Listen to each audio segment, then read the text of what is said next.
Hello and welcome back to Blood and Ashes. This is episode 85. I am your host Mo, and I'm joined as always by my freezing cold friends Willie.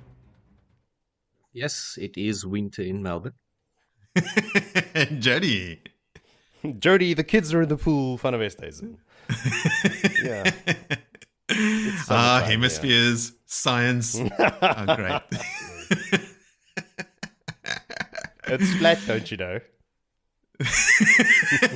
Oh, here we go again. Don't Don't give them fodder. Don't give them fodder. I've gone down a rabbit hole of these videos on YouTube, man. Just the thought that there are people in the world who think the Earth is flat still. That's fascinating. My algorithm is already feeding me videos about the guy that debunks flat Earth. That's what I watch. That British guy. It's a whole guy. cottage industry. I think so. Always in America. I don't know, but there's like a whole field of people just debunking other videos. It's ridiculous. Yeah, I know. Those are the ones. Yeah, there was a flat earther one where they actually debunked themselves during an experiment of the Earth's arc. And Yeah, they're the like, light why can't we see the light? As every single experiment down that track would do, because that is the truth. There's the actual truth. I think, Phil, are you talking about that? There's a documentary on Netflix about those flat earthers. Yes. And at the very end of it is like, oh. when they say, okay, well, on a whim, let's just try this thing because if it was curved, it would be like this, and they do it and it works. They're like, oh. Then credits. Science, bitches. Yeah. Okay, let's leave all the science behind. Let's now pile directly into pure fantasy, and let's join our flat earth friends and just deal exclusively in fantasy. Can we bring science along for the ride? Because I like to mix my fantasy and science a bit. Absolutely. Let's do that. I feel like we do try and bring, and our listeners as well, bring like some level of logic or, thinking to some of these things. Absolutely. It's important. All the sort of paradoxes described by our listeners that we discuss on here are applying a scientific method to a completely made up magical world. Like the bowl of the winds, right? What did it do on a molecular level to the atmosphere? That's the big question. Is every molecule wrapped in a blend of sardine and cider? And what did those weaves do? They had a scientific effect. They had a real world effect. And there is something quantifiable and measurable there. Yes. I think basically the influence of the Dark One shifted the Earth, rammed Earth, further away from the sun. And the bowl of the winds just pulled it back into its standard orbit, realigning the seasons. And it was like they were drifting further away from the sun. Okay. If they did too much of it, that'd be, what's the closest one? Mercury? What's the first planet called? Mercury. Fucked. We should apply this rigor to George R.R. Martin's world in Song of Ice and Fire, because their summers and winters are like 4 years, then 10 years, then 5 years, like the long summer or the long winter. And then the winter called of 1,000 an elliptical years. orbit. Yes. It's a 3-body problem. Dun, dun, dun. You're digging rabbit holes now. Let's get on with this. We'll start a separate podcast to deal with the 3-body problem. Both the actual scientific thought experiment and the show and the book. No. 3 more podcasts. Sure. Okay. Speaking of shows, should we get back to our show? Oh, is that what we're doing here? Right. Yes. Not just So having just a little chin wag. Yeah. Let me dispel that fallacy right now. We are here to record a podcast, and in the past, we have done this very thing, but made a whole bunch of mistakes and asked a bunch of questions in the process. So let's go answer all those questions and correct all those mistakes in everybody's favorite section called Callbacks.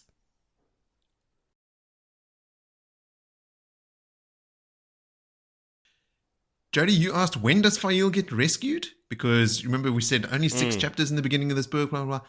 Book 11, chapter 30. Righto. I wish your facial Brace expression yourself, could translate to sound for our audio listeners. Effectively, in the recording rate that we're going on, she's going to be rescued in 2026. Potentially, yes. Potentially, yeah. Oh, dear Lord. Yeah. Sorry, everyone, in advance. Yeah, so, okay, that story does still go on for quite a while. I don't know why I just always assumed that it would, start and finish in book 9. Maybe now it's starting to dawn on me why that storyline stands out as one that a lot of people have a lot of issues with. Like a lot of people feel like it is trudging through literal snow. But yeah, book 11, that took me by surprise. Yeah, 3 books. Yeah.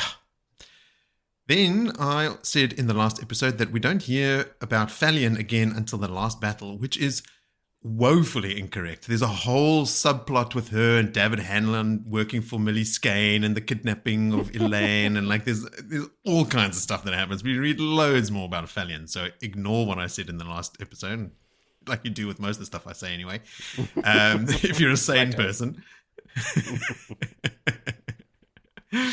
Willie, we spoke a little bit about how you were picking up on the maidens sort of being pissed off with Rand and not really like accompanying him. Like there was a section where you said, they were sort of just letting anyone in the room. And we said, okay, sorry, Leah, she sort of gets a pass, but we think what you're picking up on is that they're pissed off with him. There is a section when Rand goes to meet with Cadsuane and he does his little, teacup trick when he flies the teacup out the window and back in again. Freezes his tea. Exactly. Nandira and some of the maidens walk him to the door. They point at the door and then they turn on their heels and they walk away again. And Rand himself comments on it. He's like, oh, shit, okay, they're not going to hang around. All right. So, yeah, they are definitely being very Aiel passive-aggressive. That's when they're not being Aiel aggressive and kicking the shit out of Rand. So they can do both. Active-aggressive. Yes. Then I said that I'm pretty sure I read somewhere that there are wards around Tarvalon to keep the rats out. And Jody, I asked you to check the Wheel of Time Companion because I've only recently remembered that the Wheel of Time Companion that I see referenced on the internet and the World of Robert Jordan's Wheel of Time are 2 different books. I only have the World of Robert Jordan's Wheel of Time as the one with all that dodgy art in it, which is really quite hilarious. Oh, yeah. That Madral. And Rand and Loyal and everybody in that thing is just like actually creepily bad. But so like the show, you mean? Maybe that's where they took their concept art from. Maybe that's what they used as their concept art for the show. Everywhere I read online, or not everywhere, and there are hints here and there about wards that Moraine, I think, put some wards in the Queen's Blessing, and I've definitely read on the fandom wiki that references to wards around Tarvalon. So I think that there are wards around Tarvalon that are supposed to keep the rats out. You also feel like you know that, like you've picked up that bit of knowledge somewhere. Ciane spotting rats not only in Tarvalon but in the tower itself is extremely troubling, and a clever device used by Robert Jordan to obviously show the literal and figurative decay of the tower and Tarvalon as a whole. Speaking of the White Tower and infiltration of the Shadow, we had a lot of talk about with the ratio of Black Arja sisters in the tower, 2 of us on the podcast should be Black Arja and blah, blah. I went and I said in the last episode, I'll pull out the numbers again because we also said we think, aren't most of them Red Arja anyway, like they turn to the Shadow.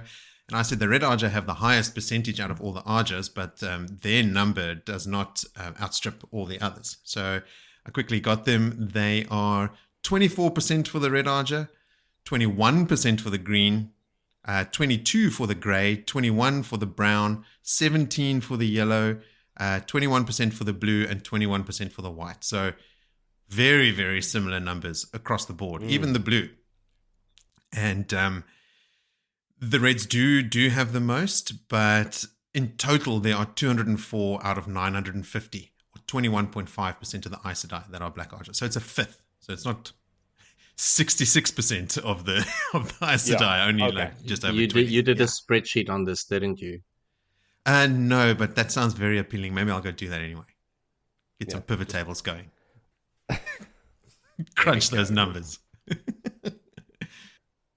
We were also wondering what Elida had said exactly to Sain that was misinterpreted as go hunt the Black Arja, and I mentioned a suspicion of treason being by communicating directly with the Dragon Reborn or something, which we already knew that Alliandre did. So I just went and I double-checked, like, what was it that prompted Elida to go down that track? And in A Crown of Swords, Alliandre is pushing Elida around already, making her increase the Tower Guard and quite purposefully sowing dissent between the Arjas. And Elida's going, why would you want to sow dissent between the Arjas? And Alliandre's response is simply that, what should suffice for you is that I want it to happen. You don't get to ask any questions.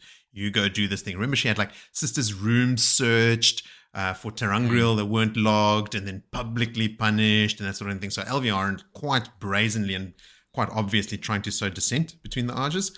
And that's what prompts Elida to go to Sain to find quote-unquote treason. She sets the scene first, so this is Elida setting the scene to Sain by suggesting someone treasonous helped Swan and Leanne escape. So she pulls that little plotline into her thinking, and that someone directly countermanded one of her orders, and that someone has communicated directly with the Dragon Reborn, which she deems as treason against the Amelin seat and the tower itself. So when Sain asks exactly what she is meant to do, Elida responds with, I charge you to follow the stench of treason, no matter where it leads or how high, even to the keeper herself. She then tells Sain to bring anyone or anything she finds directly to her, and nobody else is to know. So there's this high level of secrecy. Treason could very easily be construed as like the shadow if you're working in an organization that is supposed to sort of exemplify the light and sort of fight for the power of good. Sain took that to mean like, okay, well, they did a very good job. They Yes. didn't find what exactly Elida wanted them to discover, a way to get rid of Alliandre, Yes. but much higher and deceitful thing that's going on. Yes. So, treasonous indeed. And the rebel ferrets. Like Jody said, I'm not so stoked about that, but I mean, no, yeah. But they were effective in finding someone, an agent or agents that were working actively against their own interests. So yeah, Sain being quite effective. It's at junctions like this where I've got to ask the question: if the Aes Sedai get given an order that it means something else, but they execute that order so effectively that they find all the ferrets and they find the Black Arja in the tower, how the hell can they not communicate over long distances better? I mean, Question mark. They need that thing from what's Brandon Sanderson's other series, the Stormlight Archive, the pens that just write. Span reads, that's it. Yeah. There's our resident nerd. As if I haven't read the last book. It's not still nerds. Sitting there. Hardcover, untouched. I bought it, signed copy and everything in advance. Never opened it. Haven't read it yet. Rhythm of War. Yeah. The new one is imminent as well. The next one. Yeah, like book 5 is finished now. He announced the other day. It's 100% complete. When we finish this podcast, Brandon probably would have written 2 or 3 more books, so we'll have like a whole bunch to get into. That. I mean, of the Stormlight Archive, yes, but of like other things, like side projects he was doing while he sat on the toilet or something. 4 new books. Went to the toilet and wrote a book. Okay, sorry, back to the matters at hand. We spoke about some sea folk women approaching Elaine. Remember, before Elaine is before Taim arrives to address Elaine, and before she's pulled off into her first sister ceremony, the Windfinders are there. They walk in, and I really need, to just reiterate who these people are and how they fit into everything so that we can sort of keep a clear idea of who they are. So the 2 sea folk, and I specifically say sea folk because only one of them is actually a Windfinder. The other one is a wave mistress. They are Renail Din Kalon Bluestar, who is Windfinder to the mistress of the ships. Right? So... Is it Nesta Din Reyes? I didn't write this one down, but it's Nesta Din Reyes is the mistress of the ship. So this is the highest ranking Windfinder, Renail, right? She's also the Windfinder that Matt cursed at. You remember with the sea folk curse? Oh, yeah. And then she tries to stab him and Matt disarms her, and she's super fiery and feisty and antagonizing, actually. Like, she's quite antagonistic. Even here with Elaine as well, right? She's the one that's harping on, like, you need to give us more Aes Sedai teachers. This is the bargain, blah, blah, blah. And then the other woman that is in the room with them as well, that's sort of like floating around and looking at the vases and looking into a looking glass and sort of seems much more composed than Renelle, is Zaida din Pereed Blackwing. She's not a channeler, she's just a wave mistress for Clan Catalar. And when Nesta din Reyes Two Moons is killed by the Seanchan in Ibudar, Zaida is raised to Mistress of the Ships. So who Elaine is dealing with here is the top Windfinder and the next in line Mistress of the Ships. Now, she doesn't know that because they don't have like a lineage or anything. They've got a whole process that they go through to pick one. But this woman that is now this, she's like the diplomat, right? She's the representative from the sea folk that's supposed to deal with Rand. She will become Mistress of the Ships. Speaking of Mistresses of the Ships, Min saw a viewing of Hareen Din Togara Two Winds being named Mistress of the Ships in the future. So she is the one who meets and bargains with Rand in Kyrian. She is also Shalon's sister, the Windfinder shacking up with Ailil Ryoton. So in these women's lifespans, Nesta din Reyes will be killed by the Seanchan and Zaida will become Mistress of the Ships. And then after her, sort of like an equal, right? Hareen is sort of an age with these women. I think they're same generation anyway. Hareen will also become Mistress of the Ships. So you can bet on Zaida also meeting an untimely end probably at some time, maybe after the last battle or something. Yeah. Anyway, that's a lot of names. Renale, feisty, knife-wielding Windfinder. Zaida, Mistress or Wave Mistress and future Mistress of the Ships and Diplomat. Gotcha. Then, when the woman Link as Taim walks into the room, it's just Elaine who first embraces Saidar and reaches out to Merilil, who joins easily, and the only other channeler in the room is Renale. Yeah. So I had in my mind like multiple Windfinders from the Sea Folk linking in, but it's not. It's just the one. That's but it's only one. Notably this sort of like prickly one that is actually quite antagonistic to Elaine, and that's sort of what makes it so rad. You know, that she just slips in there. She knows this person is a threat. She's game for getting or letting Elaine take the lead as well, right? Because Elaine is sort of reaching out to have other sisters join her and control the circle. So it's noteworthy that Renelle was willing to do that. Where's Avienda? I don't think she's in the room. She's being prepared for the... Avienda was being prepared for the ceremony. Sorry, I've read ahead, like obviously. but yeah, I got a little lost in time there. All good. Welcome back. Okay. Then, that same meeting, Taim says to Elaine, and Jody, you said this briefly because you were working off the online summaries in the last episode, and I read the same line about Taim telling Elaine that he's brought her a gift from Rand that's arriving from the south, and he will deliver it later. Don't know what that is. I don't even remember that, but sure. Elaine even thinks to herself, what could this be? Like, what could Rand be sending me? Like, she sort of gets a bit annoyed by it. But even I've also read ahead a little bit. I still haven't read anything about it. Like, I don't know what that is. So keep your eyes out for, because, you know, with how they sort of like play with words and stuff, like a gift from Rand could be like, is it the band of the Red Hand? You know, or is it a physical object? Is it a Tarangriel? Like, I can't remember what it could be. So, keep an eye out for something that could be sort of construed as a gift from Rand. All right. Then I think Willie, I don't want to dob you in unfairly, but did you ask whether Min becomes first sisters with Avienda and Elaine as well? I did. You were onto something, because while they don't become first sisters, when they all bond Rand, they include Min in the weave, and they actually extend it to her as well. So Min and Rand are also bonded with a water bond, which is pretty cool. Right. I don't remember that at all. Wow. No, Seems me like neither. Something important, right? Yeah. Recently, so this is from the fandom wiki. Recently, it's been proven that a single warder can be bonded by more than one woman who can channel, but not without great consequence. When Elaine, Trakand, Min, Farshaw, and Avienda jointly bonded Rand al'Thor, this caused Alana, who is obviously already has bonded Rand, to be rendered unconscious for 3 days. This event was also the first instance of a non-channeler bonding someone as a warder, as although Min has no channeling ability, the bond was carried to her by the other woman, which is pretty great.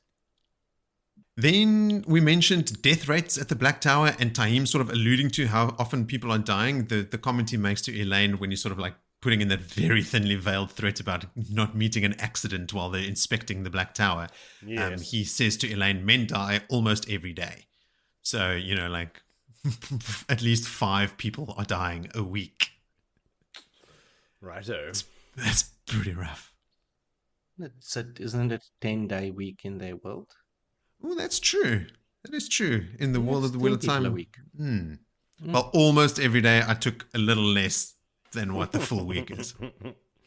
So basically, as many days as there are in the week, I get points. There we go. Yes, 7.5 points for you. Let's say 7.5 men die a week. I'll take that. You're in the lead. Then we said Rand was asking about the Sharans in Ruidian, but he was asking about Chachin in Tyr, not in Cairhien, like I had said. I think he was actually keeping a very low profile in Cairhien. Like not a lot of people knew that he was there. He was sort of trying to get in and out, just get the books for Min and give Dobrain the letters and then leave. It was in the other cities that he was placing the false trails. Jody, Darlin Cisnera is only mentioned in the online chapter summaries, not in the actual prologue text. So new readers at that point would not know who Rand is tasking Dobrain with putting up as the steward of Tyr. It's only in the Tarvalon.net library or the chapter summaries where they name Darlin Cisnera, but it's not in the book. Ah, all right.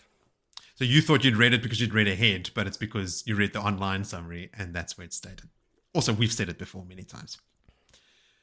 On that note, Chachin is the capital city of Kandor, as Jody confirmed in the last episode, and it is where the scrolls containing the information about the strike at Shai'al Ghul were found. I was pretty close with the name of the female Aes Sedai that directly opposed Luz Theron's plan of a strike with 100 companions. Her name was Latra Pose Dekume, which I think I called Latris or something like it. Or It's close enough. Latrine. Latrine poser. You guys have seen Men in Tights, right? Mm-hmm. The Prince John, his witch, her name is Latrine. And he goes, interesting name, Latrine. Where did that come from? She goes, it used to be Shithouse. He's like, it's good change. Good change. Wait a minute, you changed your name to Latrine? Yes, it used to be Shithouse. Sounds like a Monty Python skit. It is a good movie. We should watch that again. Then I don't think we ever spoke about why Rand was suddenly attacked in Cairhien. Like why did Rocade and Gedwin and Deshiva and those guys just suddenly blow up the throne room? Like what happened to let the Lord of Chaos rule? And I wanted to say in the last episode, I think it's because Rand had announced that he's going to cleanse Saidin, right? So Deshiva and those guys are like, oh, hang on, this is a tool of the dark and quite an important one to keep the light side male channelers to a bare minimum. So they probably thought, okay, now it's time to intervene. If he's actually successful in this, that could be a massive winning blow for the forces of the light. Yeah. Okay, that is my pedantry put aside. Now let's open the floodgates to the pedantry of our listeners, which is not as bad as I make it sound. They're mostly just writing in to say yay. So listener contributions go a little something like this. Levi Wagner writes in to say, hello guys, just finished the Path of Daggers podcast, which I thoroughly enjoyed. Villy's rant on how the books blend together was spot on. Excited to start reading Winter's Heart, as I stopped my reading when I got 2 books past the podcast in order to get back to the same spot as you guys. I do agree the podcast is helping me enjoy the books that in the past I had soured on. In my memory, Winter's Heart was my least favorite book. I disliked the Perrin rescuing Faile storyline more than any other I can remember, even Emo Rand. Seemed to be Perrin just thinking he would do anything to save her, and continued reminders of how his army didn't get along. Anyway, excited for this reread and to have the podcast to help find the gold in the slog. Keep up the good work, Levi. This is a pretty consistent theme from a lot of our listeners. I think everybody's in the same boat. I'm just glad that we're here to help, to make this previously thought of as an onerous task, at least somewhat enjoyable. Once we're done with this, we'll probably have changed the mindset of the world, and therefore we get 10 points each. I would settle for changing one person's mind, and it's already happened for me. So I'm chalking it up as a success. Don't limit yourself to that. I mean, aim for the stars and land on the moon. Hey, I was about to say aim high, miss high. That's right, 100%. Then, new fan Emily Janssen van Vieren wrote in with the following. I just wanted to drop a quick note to say that I recently discovered your podcast and I'm thoroughly enjoying hearing your commentary and dialogue as I reread the Wheel of Time series. Thanks so much for the great podcast. I had to ask Emily, are you South African by any chance? And she's not. She's American. But she married a South African. Hence the Janssen van Vuren. Exactly. Yeah. Now, Emily, I know that you're only up to the Great Hunt at this point. So in the next couple months or years, when you finally make it to this episode of the podcast, welcome to the team. Then Marcus Wiedmer sends in the following sentiment. He goes, hey guys, just finished listening to your latest episode with the recap of Path of Daggers. I have to agree with you guys that the book was a lot more enjoyable than I expected. When I read it the first time, I didn't follow any online resources. I had never heard of the slog until after I finished the whole series. I did remember these middle books being slower, but I didn't remember them being bad. So now that I knew of the slog, I kind of dreaded entering this phase and was pleasantly surprised. Sure, Book 8 has a pretty negative theme with little to no happy stuff happening, but so far there were no moments for me, if you discount every Elida point of view. I've read ahead and have just finished Winter's Heart and still can't really find the supposed slog. Yay, good news for us. Still, I found it very hard to pick any favorite moments aside from the obvious Egwene whips those silly sisters in line. You might be a bit disappointed though when you're looking forward to the siege in Winter's Heart. Winky face. Apart from that, a lot that happens is rather depressing. One side quest that I did thoroughly enjoy was the start of the Black Sister hunt in the tower. I don't want to like the Red Sisters, but I do kind of like Pavara. So now I'm looking forward to hearing your thoughts on Winter's Heart. Some really exciting stuff happening in this book. Regards, Marcus. Thanks a lot, Marcus. I'm all for Winter's Heart.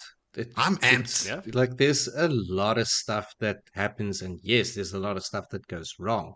But I mean, it's the when you watch a movie, you get to that point where you think the hero's going to get it right, and then it all falls apart, and they cry in the shower.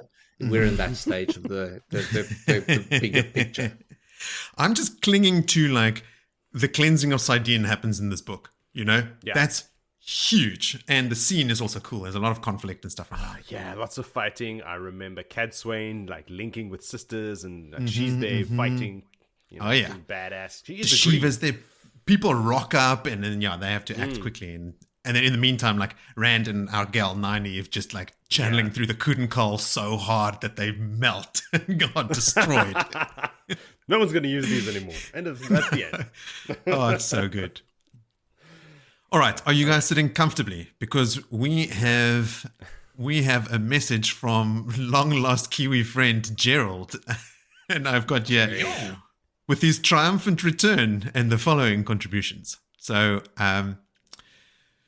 Gerald, I've abbreviated some of your stuff slightly just so that it can all fit in here. I think I got like 4 or 5 emails from Gerald in the last couple of days, so I've just clubbed them all together here. Gerald has a lot to say. Gerald has a lot of thoughts about the Wheel of Time. It's great. So he says, sea folk and traveling. Yes, once traveling is known by everyone, then there ain't much need for boats. Unless, of course, there is a charge for sending items via traveling, and it would be cheaper for it to go by boat, just like we have in the real world with surface, boat, truck, train versus plane.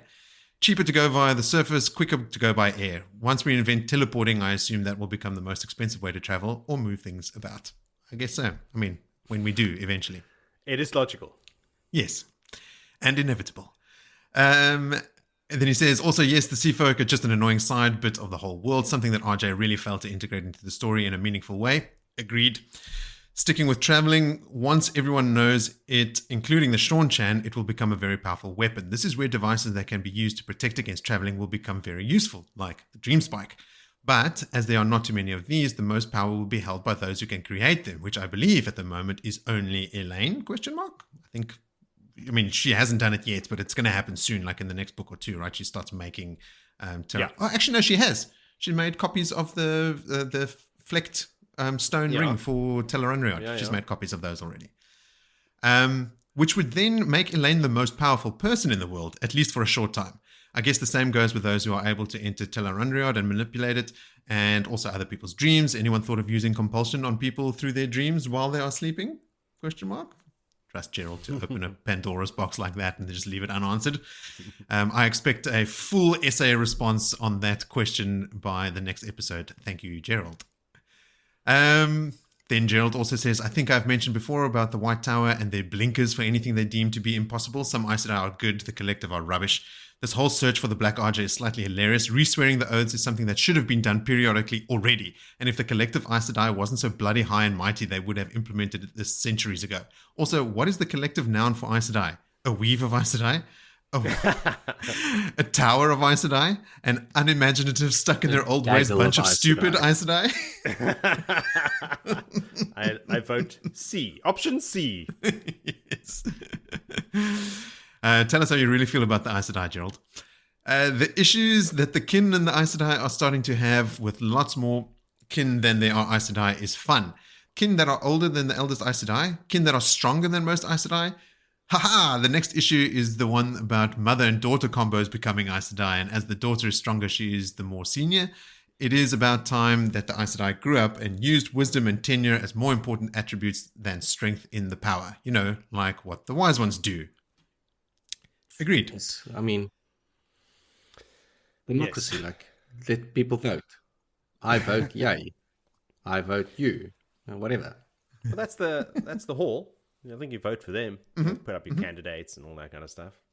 Yeah, but the greatest scheme of things, you were born with the ability to channel 10 times more than me, but your IQ is like 74 or something, you know. Does there need to be a hierarchy at all? Like beneath the hall and the Arja heads, like can't everyone just be equal? Can't we all just get along? Absolutely. No. There's got to be a boss. It's in the DNA of all organisms that inhabit Randland. Yeah. The Grolm, 5 Grolm in a room. Who's going to be there? The biggest Grolm is going to be the one with the biggest mouth. Yeah. Mm. Okay, we've got a couple more from Gerald here, so sit back, relax, have a drink. All right. Now, with the section about the slog, the discussion that you guys had has made me think some more about it, and I think the slog is viewed that way during a standard and especially first-time read because it is boring, capital boring, and doesn't seem to be adding anything. But with a reread and with the assistance of your spoiler cast, I think the slog is going to turn into a wealth of information about what has happened and what is going to happen. So mostly I'm looking forward to the next few books with the exception of Cadswain, Boo, and Perrin and Faile trudging through the snow rubbish. All right. Us too, Gerald. Adding to the synonyms for the chair of remorse, the chair of total recall. Yes, that fits. Next, a discussion on the 3 oaths and how an Aes Sedai can say something not true if she believes it to be true. I think the Aes Sedai are so used to the way that they all get around not lying by saying half-truths or just talking around the truth that when one of them actually lies, like with Alliandre and what she says to Sylviana, no one notices. So remember how Kerry had sent me a note saying that Alliandre needs to be careful because she told Sylviana that Elida had asked for a penance, and Sylviana came in and said as much to Elida, and Elida should have known, wait, I didn't actually. So like I'm harping on like the literal words and the meaning of them. But Gerald has a point, like they don't question each other because so often they would be talking to each other and still mistrusting what the other woman is saying just because of their sort of duplicitous nature and their sort of word bending. Mm-hmm. Well, I think the voices in their own heads about their own importance is louder than what's being spoken around them, and they're not really listening. Especially when it comes to Elida, thinking about a palace and high tower. That happens a lot. Red roses and blue roses. Then in one of Gerald's follow-up emails, he goes, I was thinking about this today while mowing the lawn. Remember how Asmodean was killed by Ravin when he was battling with Rand? I think a wall fell on him or something, and then a bit later Rand hits Ravin with a massive blast of balefire big enough to cause Asmodean to come back to life. Now imagine if the Dark One was in the process of reincarnating Asmodean when Ravin got his white bar of justice. He would be like, I'm going to give you a new body and a new name and have you go about doing my bidding. And then Asmodean would disappear and go back to his previous life. It would be funny. It would be. Asmodean. He is the unluckiest of the Forsaken by far. Fuck him. It's because he's the dumbest. I mean, they're all pretty stupid, but he is the dumbest. He has the dumbest I reason take for joining accepted. the dark. For music or Then- something? So he could live forever Yeah. and compose music? Like, oh, fuck. Well, he wanted to be the best at music. Pretentious asshole. Yep. Yeah. I was like, Last one from Gerald. Thank you, Willie, for your comments on there are bad people in good organizations. Completely agree and totally lines up with my view of the Aes Sedai. Just one last little stab at the Aes Thank Sedai you. from Gerald. Gerald, be careful. That's how it starts, little bit by little bit. Doing Yeah, but he's favors, gonna- agreeing. And gonna then lull one you in day, there. you're- Send the One email. day. I will invite you to a meeting. Let's kissing chat. Masana's boots, and then that's it. You're done. Then the return of Mr. Dependable, Ian Yellen, who has the following to contribute. Last book definitely didn't feel sluggish this time, though the Rand battling Sean Chan chapters did slow things down. Interesting, that's not where I thought things would have felt slow. Like Rand battling the Sean Chan, I thought was quite action and fast-paced, but to each their own. We all have our own experiences. And then Ian has some answers from the last episode. Not all warders of the Black Archer members are Dark Friends. For example, Eldrith Jondar is masking her bond because her warder is hunting her to kill her as Black Archer. The name sounds familiar, but I don't know if we've come across her yet. I haven't looked her up or anything. And I was corresponding with Ian on Facebook. We happened to be online for the first time ever at the same time, so we actually could send a couple of messages to each other. And I was saying that, sure, masking your bond for a warder that is actively hunting you is logical because the masking of the bond doesn't arouse any suspicion, right? But a Black Archer sister who has a warder if she's not masking the bond and the warder is not Black Archer, if she's going to like Shal Ghul or secret meetings and stuff, he would be aware of her moving around and not including him, like that sort of stuff. So I do feel like while not every warder to a Black Archer sister would be a Dark Friend, I feel like a significant portion of them would have to be, just because of how close their relationship is. Exactly. It'd be impossible to hide. They take, hot baths together and everything. Well, if you trust Rafe. Show their butts. Then Ian also says, I think the relationship between Elaine and Taim is a little of a continuation from Taimondred, but also like Demondred lusted and envied after everything that Leoster and Telemon got, so Taim wants everything that Rand has. And I was saying to Ian in a private chat, like, I think at this stage of the book, like Robert Jordan had already let go of the Taimondred thing and sort of stopped writing Taim to be like Demondred. And Ian clarified, no, he thinks more that Taim is to Rand as Demondred is to Leoster, right? So that actually makes a lot of sense. You had this like great rivalry and this great like one elevated to this high position and the other one sitting below him feeling like he's always the bridesmaid, second place all the time, insanely jealous and wants to be in charge. So that is actually a very nice parallel, which I agree with. I had never thought of it that way. That's blowing my mind. That's very cool, eh? Yes. That is cool. I agree. And then lastly, Ian said that Androl doesn't get turned, he gets captured, but he gets rescued. The cool bit about him isn't just his bonded Aes Sedai, but that although he is very weak in the power, he is extremely talented with gateways. And then Ian goes to explain like some of the weaves that he uses in the last book. And I explained to Ian that I'm specifically not talking about those gateways, so that they will be a bit of a surprise for Willie when he gets to a Memory of Light. But we have spoken about Androl's talent with gateways on the podcast. I think I used the example once of him like using a gateway to pour tea into a gateway and then like for it to drop into a cup on the other side of the room or something like that. Just doing shit because you can. To be fair, practical I reason. don't think that specific thing actually happens, but I remember like, take this from whence it comes, him using gateways in like a tricky, fun way. This was also like Sanderson books, right? So Brandon got a bit more wacky with some of the activities. Like I think he colored outside the lines a little bit more than what RJ would have. Yeah. Cool. So that is it for all the written contributions, but we have one more voice note from Marlene, and it goes a little something like this. Gentlemen, beneath my roof, there is always water and shade for you. The Down Under set is always welcome here. Your job on Path of Daggers was excellent. But we must realize that is one of the shortest books of the series. Now you face Winter's Heart, And can I say that the prologue, which I was reviewing, is going to be very interesting. For one thing, it has a lot of Robert Jordan's favorite fantasy elements with a lot of naked women moaning in pleasure. But I have to say that the sisterhood ritual was great, if primarily for the main thing that struck my attention, that for women, beauty flees, flesh will wither, but your heart and mind, they do not change except to grow stronger. And as a mature woman, shall we say, that really struck me.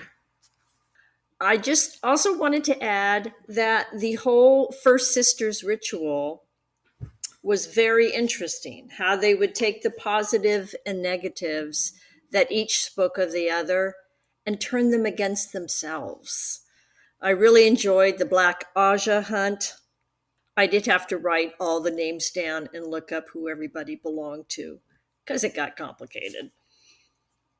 Also, I found the Black Towers bonding of the sisters, especially Tovine and Gabrielle, very funny, and how they did it and how their bonding seems to involve, shall we say, some intense pleasure. Once again, a very Robert Jordan type of thing to do. The description of the whole intimate act with Logain and Gabrielle. Anyway, there we go. Looking forward to this book. All right, so quite a long one there from Marlene. And Marlene, I hope you won't mind, but I'll probably have to trim it down a bit in the editing just so it doesn't become the norm, so everyone sends in multiple voice notes. But effectively what Marlene's talking about there is, Path of Daggers is done, but it was a short one, and we're staring Winter's Heart in the face now, and that's going to be a long one, and I think it's, from what we've suspected, right, it's going to feel even longer than what it actually is.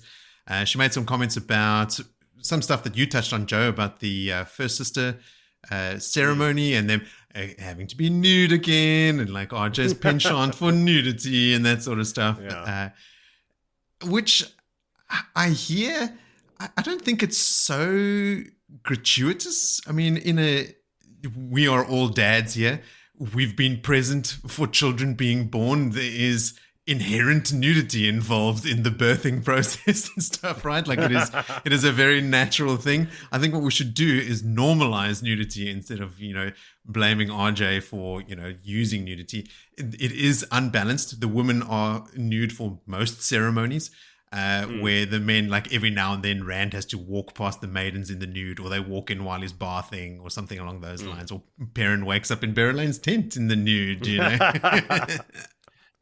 You grew up in an English, very liberal house, I think. I can't even speak about nudity. It's a sin. It's a sin. It's a sin. You're blushing while I'm talking.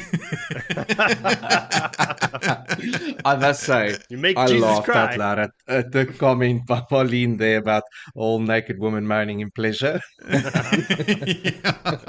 Thank you, Roof Mistress. She also mentions obviously like the bonding of the Aes Sedai, Tovine and her cadre being bonded by the Ashaman was she found pretty funny.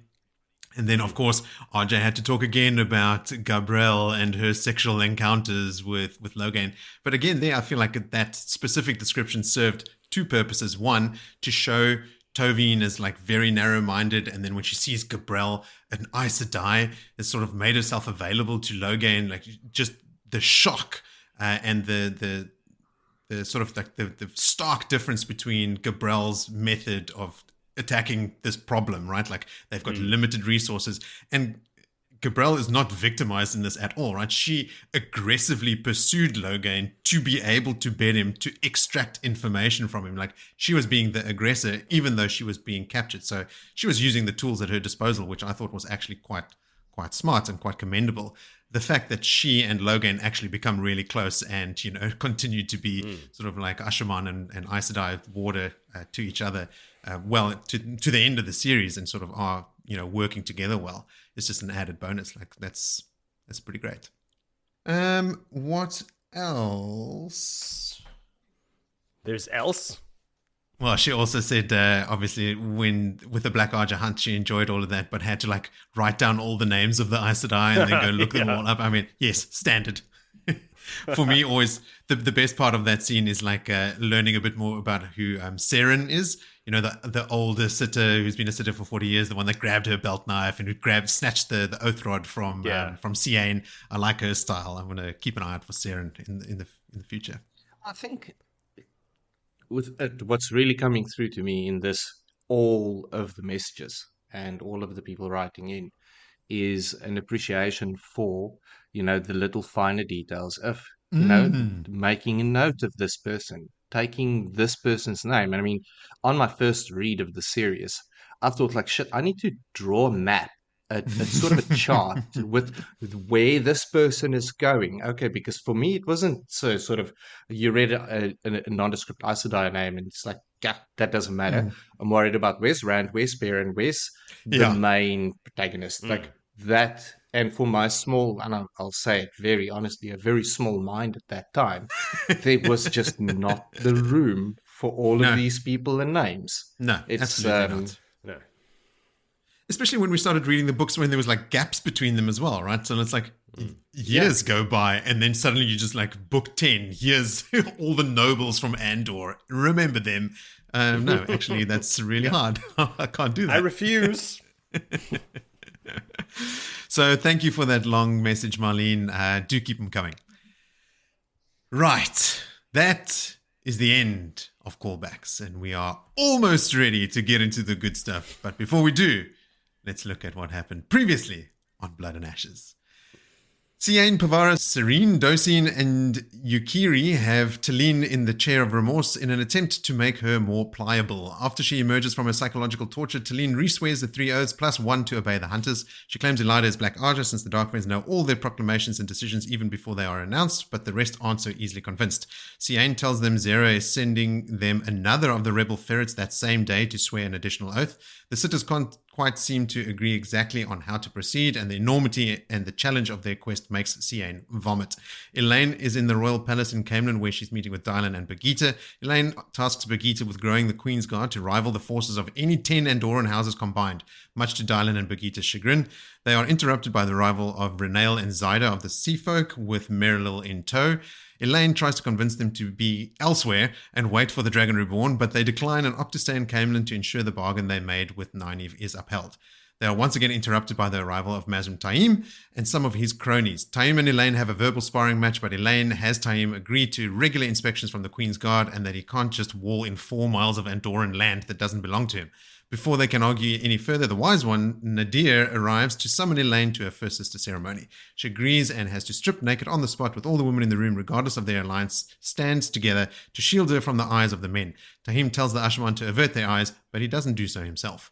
Elaine is led from the room and tells Nadir she can see why that was necessary and appears to have hit the mark. When they arrive at the room where the ceremony will take place, she sees Alliandre also naked and a group of wise ones, including Amis, who had travelled from Cairhien for the ceremony. Amis agrees to stand in as their mother for the purpose of the ceremony, and after a series of personal questions about each other, a round of full-strength slapping and a power-assisted birth-like experience, Elaine and Alliandre emerge as first sisters with a magic bond akin to the water bond in place. We join Tovine as she wakes up to a new reality at the Black Tower. She's been ostracized by the other captured sisters who blame her for the spectacular failure of their mission. But Tovine knows who is to blame, Elida, whom she wants to strangle. Tovine goes about her business, which entails reporting to Logain, but along the way is constantly gathering scraps of information. On her way, she observes Elaine and Birgitte being given a tour of the Black Tower as the first inspection from the Queen's Guard. At Logain's house, she realizes the woman she sensed Logain sleeping with the previous night was Gabrelle, a brown sister from their party who's also bonded to Logain. She overhears a report from his loyal Ashaman in training about some of the Ashaman getting special training from Tahim, and a list of Ashaman names added to the traitor list. Notably, Narishma, Flynn, and Hopwell have been added to the list of known traitors. When the men leave, she and Gabrelle compare notes, and Gabrelle educates Tovine on how information can be extracted from a man using her female wiles. Gabrelle also does admit, however, that she enjoyed her time with Logain. Gabrelle also suggests that Tovine submit to the authority of the more powerful Aes Sedai here in captivity and abandon the leadership role she held while the expedition was intact. And lastly, we join Rand, who is in the academy at Cairhien, with Min, who is collecting more of Herod Fell's books. While Min is busy, Rand meets with Idrian and Dobrain while watching a steam engine cart splutter about in the yard below. in the yard below the window he's watching from. Idrian can't see the use of many of the so-called academics that attend the academy, but Rand tells it to support all of them in their research. DeBrain says that Idle Ryoton and Shalon Din Togara Morningtide are missing, but Rand seems pretty sure Catswain has them. To DeBrain, Rand gives letters naming the stewards of Kyrian, Ilian, and Tyr. DeBrain is to run Kyrian, Darlin Cisnera Tyr, and Gregorin in Ilian. When Min returns with all the books she can carry, Rand and Min travel to a couple of horses waiting for them in a forest. She tells him she knows he's setting false trails, asking about Shara and Ruidian and Chachan and Tyr, and that he seems to be planning something with his Sir Angriel in the leather script he seems to be holding really close. Rand tells Min he's going to cleanse Saidin, but first he's going to deal with his attackers. And that brings us to Chapter 1 of Winter's Heart, called Leaving the Prophet. Why don't you leave us with a summary of Chapter 1, please, Jody? I will try. Oh, thank you. To briefly summarize, Perrin leaves the prophet. Is there anything you guys would like to add to that chapter summary? No, nothing. All right, moving on. Chapter 2, Willie. That was quick. It's done. That's literally Any what happened. tidbits you got there, Mo, for us? Like, just maybe what happened? But guess what, guys? What? Do you know what? Do you know what we get? We get a wind. We get a wind that's blowing. I feel a wind. Oh, here we go. You feel the wind. It's blowing east. It's blowing east over the Arith Ocean. All right. So I want you guys to take a moment. You're in Australia. Like, orientate yourselves. Where's the east? Where's this wind coming from? All right. If you're in America, where's it coming from? It's blowing over the Arith Ocean here, and it blows over to Tanchico. Oh, slow down, Jody. Too exciting. Sorry, I'll slow it down. The port's crowded. Why? Because the Sean Chan have arrived, bitches. I wrote here, it's the Hellion, and it's not. It's the Korene. Because the Hellion is the forerunners. This is the return, people. It's so, if you read over this, you just go like, oh, there's the Sean Chan, and they've got all the ships. But holy shit, man, this is it. They're here. This is a pretty pivotal moment in the books. And I wasn't even going to talk about it. But it's here. And they have taken over. Everyone was shocked by the size of the fleet. Thousands of ships. It's crazy, man. And then all these weird mind-numbing in its size. It's just ships. You can't even see sea. And yeah, everyone was shocked. But now everyone's cool with it. They're like, oh, this is actually quite nice. They leave us alone. There's no crime. I've got some food in my belly. Everyone's like, okay, we can live with these guys. It was really shitty before they got here. This wind, it continues to blow east and then south, sort of. And then it goes over Amador, where the Fortress of the Light is flying the Sean Chan flag. Timeline note here, people. It's been a month and a half since the attack on the children of the Fortress of the Light. All right, where Maigdin escaped. Just walked out, apparently. Yeah. So, month and a half. People are not cool with it here. Not as cool as the people in Tanchico are cool. They do not like it. There's like chain gangs of freaking white cloaks, doing work in the street with people, specifically, they're the ones pulling the refuse carts out. They're dealing with all the garbage, which is great. These guys Suck at white cloaks. And the rest of them are just gone. No more white cloaks. We talk about them later. And then finally, this wind takes us to Abila, where Perrin is leaving Massima's house. Yeah, Abila. And they finally. We talked about their little meeting last time, and out they come the followers and the guards or followers. I don't know what you call them, weirdos of Massima's. Some of them looking at him with awe, like, "Wow, he knows the prophet." Others are more like, "Should we kill him? Like, what are we going to do?" Just not a good time for Perrin. Perrin's actually thinking to himself, like, "Oh, I'm glad I didn't let Faile come with me to this place." And you're going, like, "Oh, no, Perrin, don't think that. No. It's going to be 3 books of hell, Perrin. If only you knew." Should have brought it. Should have brought it, dude. They get back to the horses where they're leaving. I'm going to try and stretch out this leaving. It's just like the end of the Lord of the Rings movie, Just several endings. Get there, there's Elias and Ashaman are waiting for him. And they're like, "Whoa, man, we thought we were going to have to fight our way out of here at one point." And he's like, "Yeah, that's about the only thing that didn't go wrong today." And he gives in the rules about, the minutes of the meeting, basically, what happened. And like Muslim is refusing to travel and all that, and so Elias has the same idea as me. I even mentioned this last time, like B.A. Baracus in the A team and flying. He's like, just incapacitate him, like, knock him out, and carry him through a portal. And Perrin's like, yeah, I know, but we're gonna get into a fight. There's gonna be this place is gonna become a butcher's yard if we try that. So no, we're not doing that. We're doing it the old-fashioned way.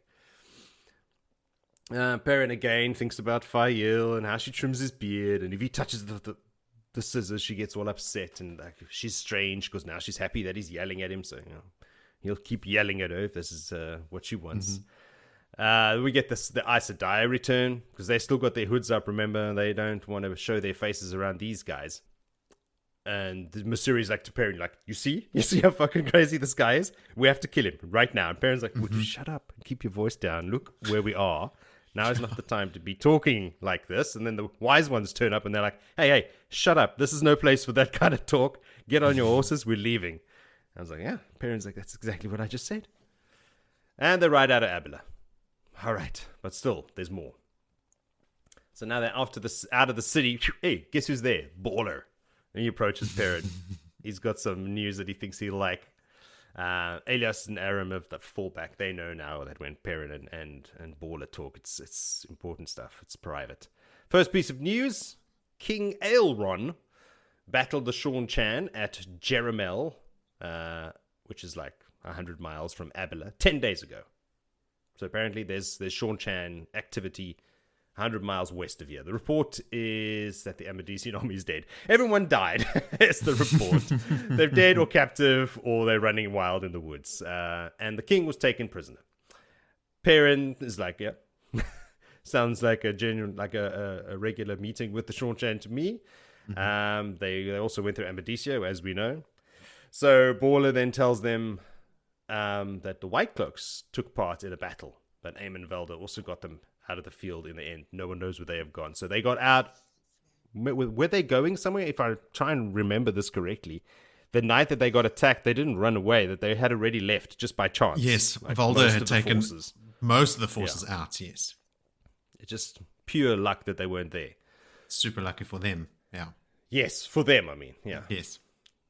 So Baller's like, yeah, no one knows where they've gone, but we assume not in the direction of the Sean-Chan. So probably the opposite direction. Yes.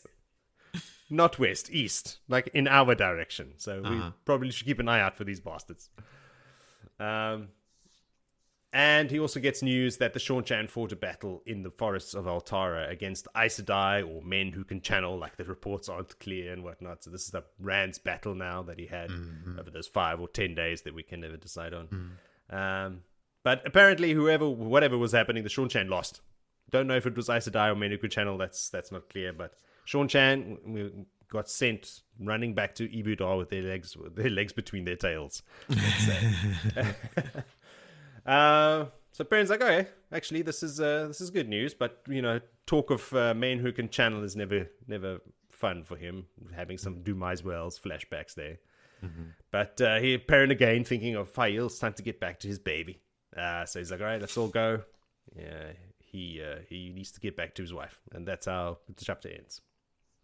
Just them going back, as the title suggests. Literally leaving the prophet. They left him.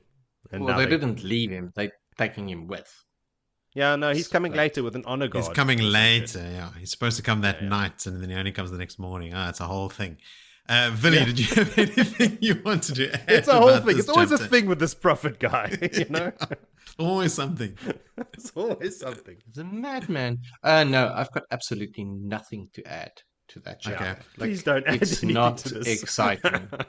It was. I like the wind bit. The wind bit was good. Yeah, I like the wind. That was my favorite part. It's always like exciting. The wind, yay! Yeah. All these chapters are actually very straightforward, right? Not an awful lot to read into them. So my notes for each chapter are also pretty sparse. But I do have morsels, so I will. I'll quickly rattle them off. I just said, God damn it, Robert Jordan, making some of the bad guys at least somewhat appreciated. It's stated time and again that the commoners under the Sean-Chan rule, for them, life is a lot better. more order, less chaos, things just work, less crime, blah, blah, blah. Pity about all the slavery and psychotic levels of self-importance, though. They mention here the customs posts and guards between Tarabon and Amadicia are gone. And I'm pretty sure we read about those do you remember when like Tom and Julian and Nynaeve and Elaine are escaped or not? They've left Tanchico with like some of the jewels and stuff was it Amathera that gave it to them? Yeah. And they were posing as dye merchants and stuff. They were trying to think like, okay, how are we going to get past these customs guards or this like these guard posts? And we were saying it's all like the low level generational, children of the light, like the dumbasses get sent out to the outposts and like they're probably manned by a bunch of rejects. Those are now all empty. Turns out they're not manned by anyone. No, now not anymore. So, and I mean that was just to say that Tarabon is well and truly Sean-Chan country now, and so is Amadicia. That's also that trip where they found that really cool campsite next to the little stream of fresh water. Yes, the perfect one. Yes, I remember that campsite. Yeah, lives on in my dreams. Then Jody, you mentioned the returned not being the Forerunners because Suroth is in Ibudar now and she's leading the Forerunners, right? So they've come around the corner, they've gone all the way to Ibudar. The ones that have arrived is like quote unquote mind numbing. That wasn't me editorializing. That's from the text. Like a mind numbing number of ships must have Tion there as well, right? Has Tion arrived? Yes, in Tarabon? I think so. But they still in this chapter mention like the common people like have to them it's like you were saying so cool like life is better. All they have to do is swear fealty to some strange empress across the ocean. Like they say it as if, but that's a commoner thinking. Yes, that she's across the ocean. But I think like this is where she arrives. Yeah, I think so too, or at least very soon after this is like the arrival has begun because they probably can't dock all the boats at the same time, right? All the ships they would have to like come in waves. Nice. Bad. Dad joke. That's why. What I was going to say though is, it's also stated outright in this chapter that the nobility, the blood from the Sean-Chan, have no interactions with the commoners. The commoners don't even see them because they've taken up some of the residences, but they don't even see them because the blood don't want to mix with the commoners, and the commoners therefore are spared any kind of interactions with them. So, like you said, to them, they're just basically oblivious. Swear the oath, and crime is down. Cool. Sorted. The burned farms that the wind is blowing over, as many burned and smouldering as those holding people. Is that the Prophet's army that's burning farms and stuff? Because it's further east from when they talk about Tarabon, then Amadicia. Gildan is where the Prophet's army has been burning farms and stuff, right? They've burnt half of them. Yeah, that doesn't work. That's a bad idea. Yeah. You need them farms. Yes. Well, now it's winter. Now there's no food. Tough time for them. Look at some countries in Southern Africa to see the effect of destroying your farming community. No names mentioned. None. Then Perrin rubs his beard. You mentioned his beard and that Faile trims it for him. This becomes a thing, right? Like he's constantly talking about his beard, isn't he? And how him having a beard is directly related to Faile wanting him to have a beard. He doesn't want it. Yeah. I'm sure this happened like when they were still in the Two Rivers. It was already a thing. Yeah. She was like, you should grow a beard. And he went. Yep. And there's Shambayan that's got to look after his beard for him because he's not allowed to look after his own Master beard. Gil. Because Master Gil has to trim his beard for him. And that's just weird. Mm-hmm. And then my last note here is Bulwer like really does have his knives out for Valda. Like he actually really enjoyed working for Pedro Denial and knowing that Valda killed him or at least orchestrated his murder. Bulwer's got like, that's why Perrin has this like mental bet with himself. I bet he's going to start with the White Cloaks because Bulwer's news always starts with the White Cloaks, and then it's the second thing. So he gets there eventually. But Perrin, he has this weird little inner monologue like, oh, okay, cool, I lost that bet with myself. He didn't start with the White Cloaks. Okay. All right, Perrin, whatever entertains you on these rides.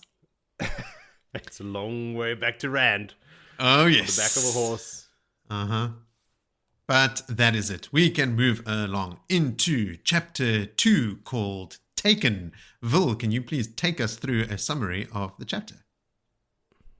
Sure can. We are in the point of view of Perrin very much carrying on at the last chapter. However, Perrin is trudging through the snow, as they do in this book a lot. And it's evident that the promise of more snow is going to be there the next day. Now, the camp isn't the camp as he left it. We've got 4 camps that spread out evenly, as there's a whole bunch of different people that's camping and moving up together. And there's signs of haste and movement every day. 500 paces up towards a clearing or a hill, all the men are gathered, and they are in what you'd perceive to be just their factions. We've got the Maigdin Lancers, and we've got the Gildan. Kyrenians. The soldiers from Gildan. No, Kyrenian. Gildan soldiers on the one Alliandre's force.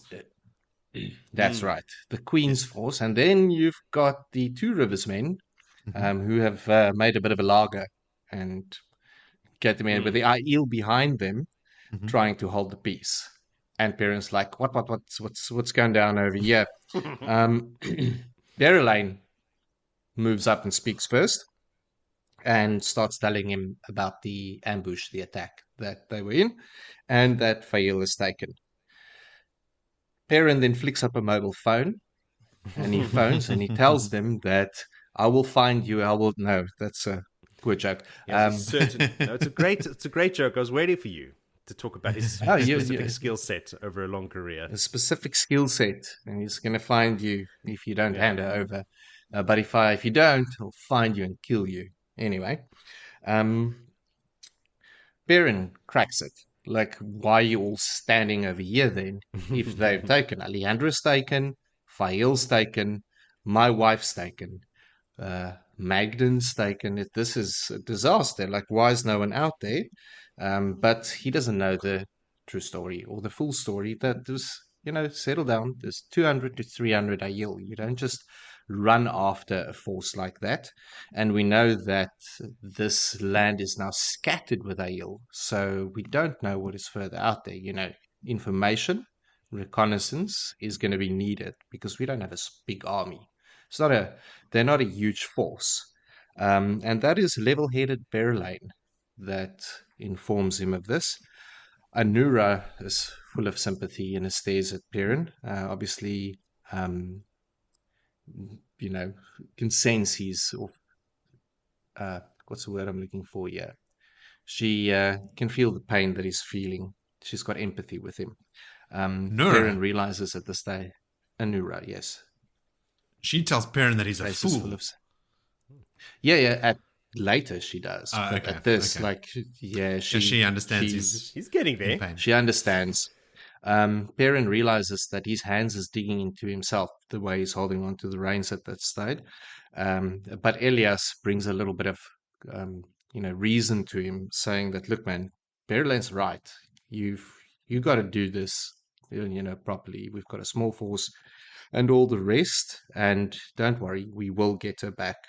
Perrin agrees to it and gives the instruction to Elias, okay, cool. Do with the best men that you can, track them down. Let's, do what we need to do. And Elias, Aram then immediately leave, and to Perrin's surprise, 3 warders join them so you've got, Aram doesn't really count as anything. No. But Elias and 3 warders effectively makes 4 warders with wolf sense included. As a pretty good force to start, or pretty good scouting party to start this endeavor. To which Perrin looks towards Missouri and Seonid and sort of nods, because that instruction would have come from them. Look, go and do this. Perrin can't even hear the conversations that's happening around him at the stage with the noise in his head around. It's a little bit like Lewis Theron and Rand's head at this stage, except it's Faile, my Faile, going off in madness. It's his own little moment. A little Ilyena.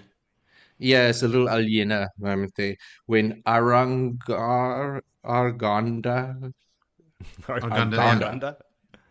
Yes. Yells at him, are you listening to me?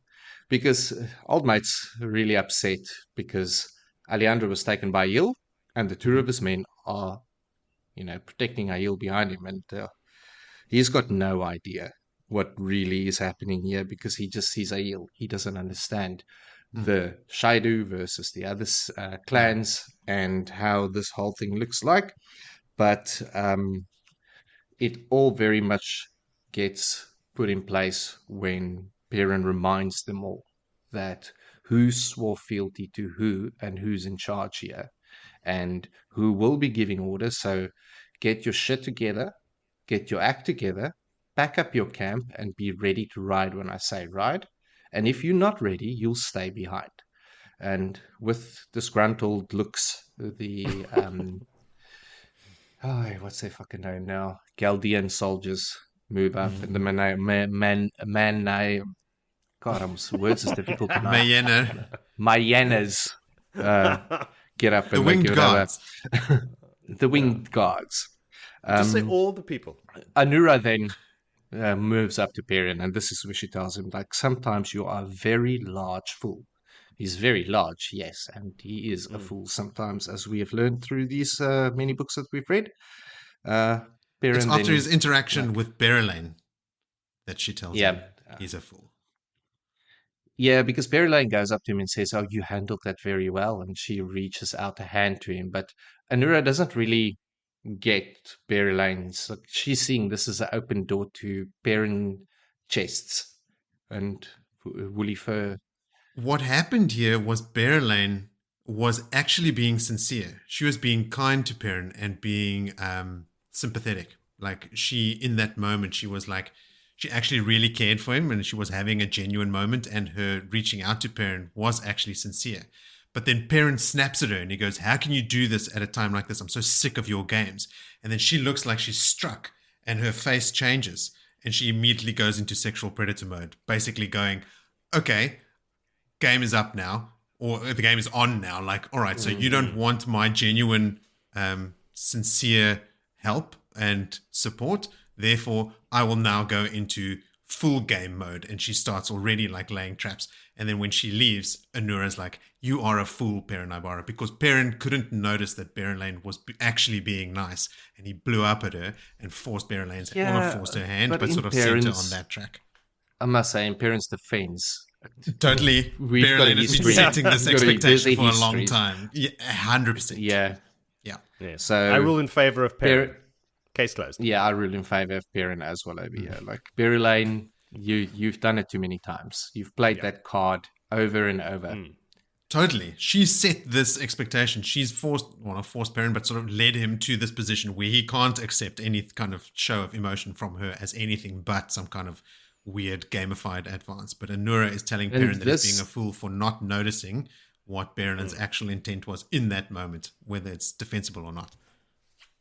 No, Perrin, you can't expect him to notice something like that. We all know his equivalence when it comes to the female kind. He's an idiot. High. No. He's an idiot. That being that, he moves Stepper away and heads towards where the wise ones are camped in their one area, but runs into Daniel Lewin. That tells him the whole story. What happened?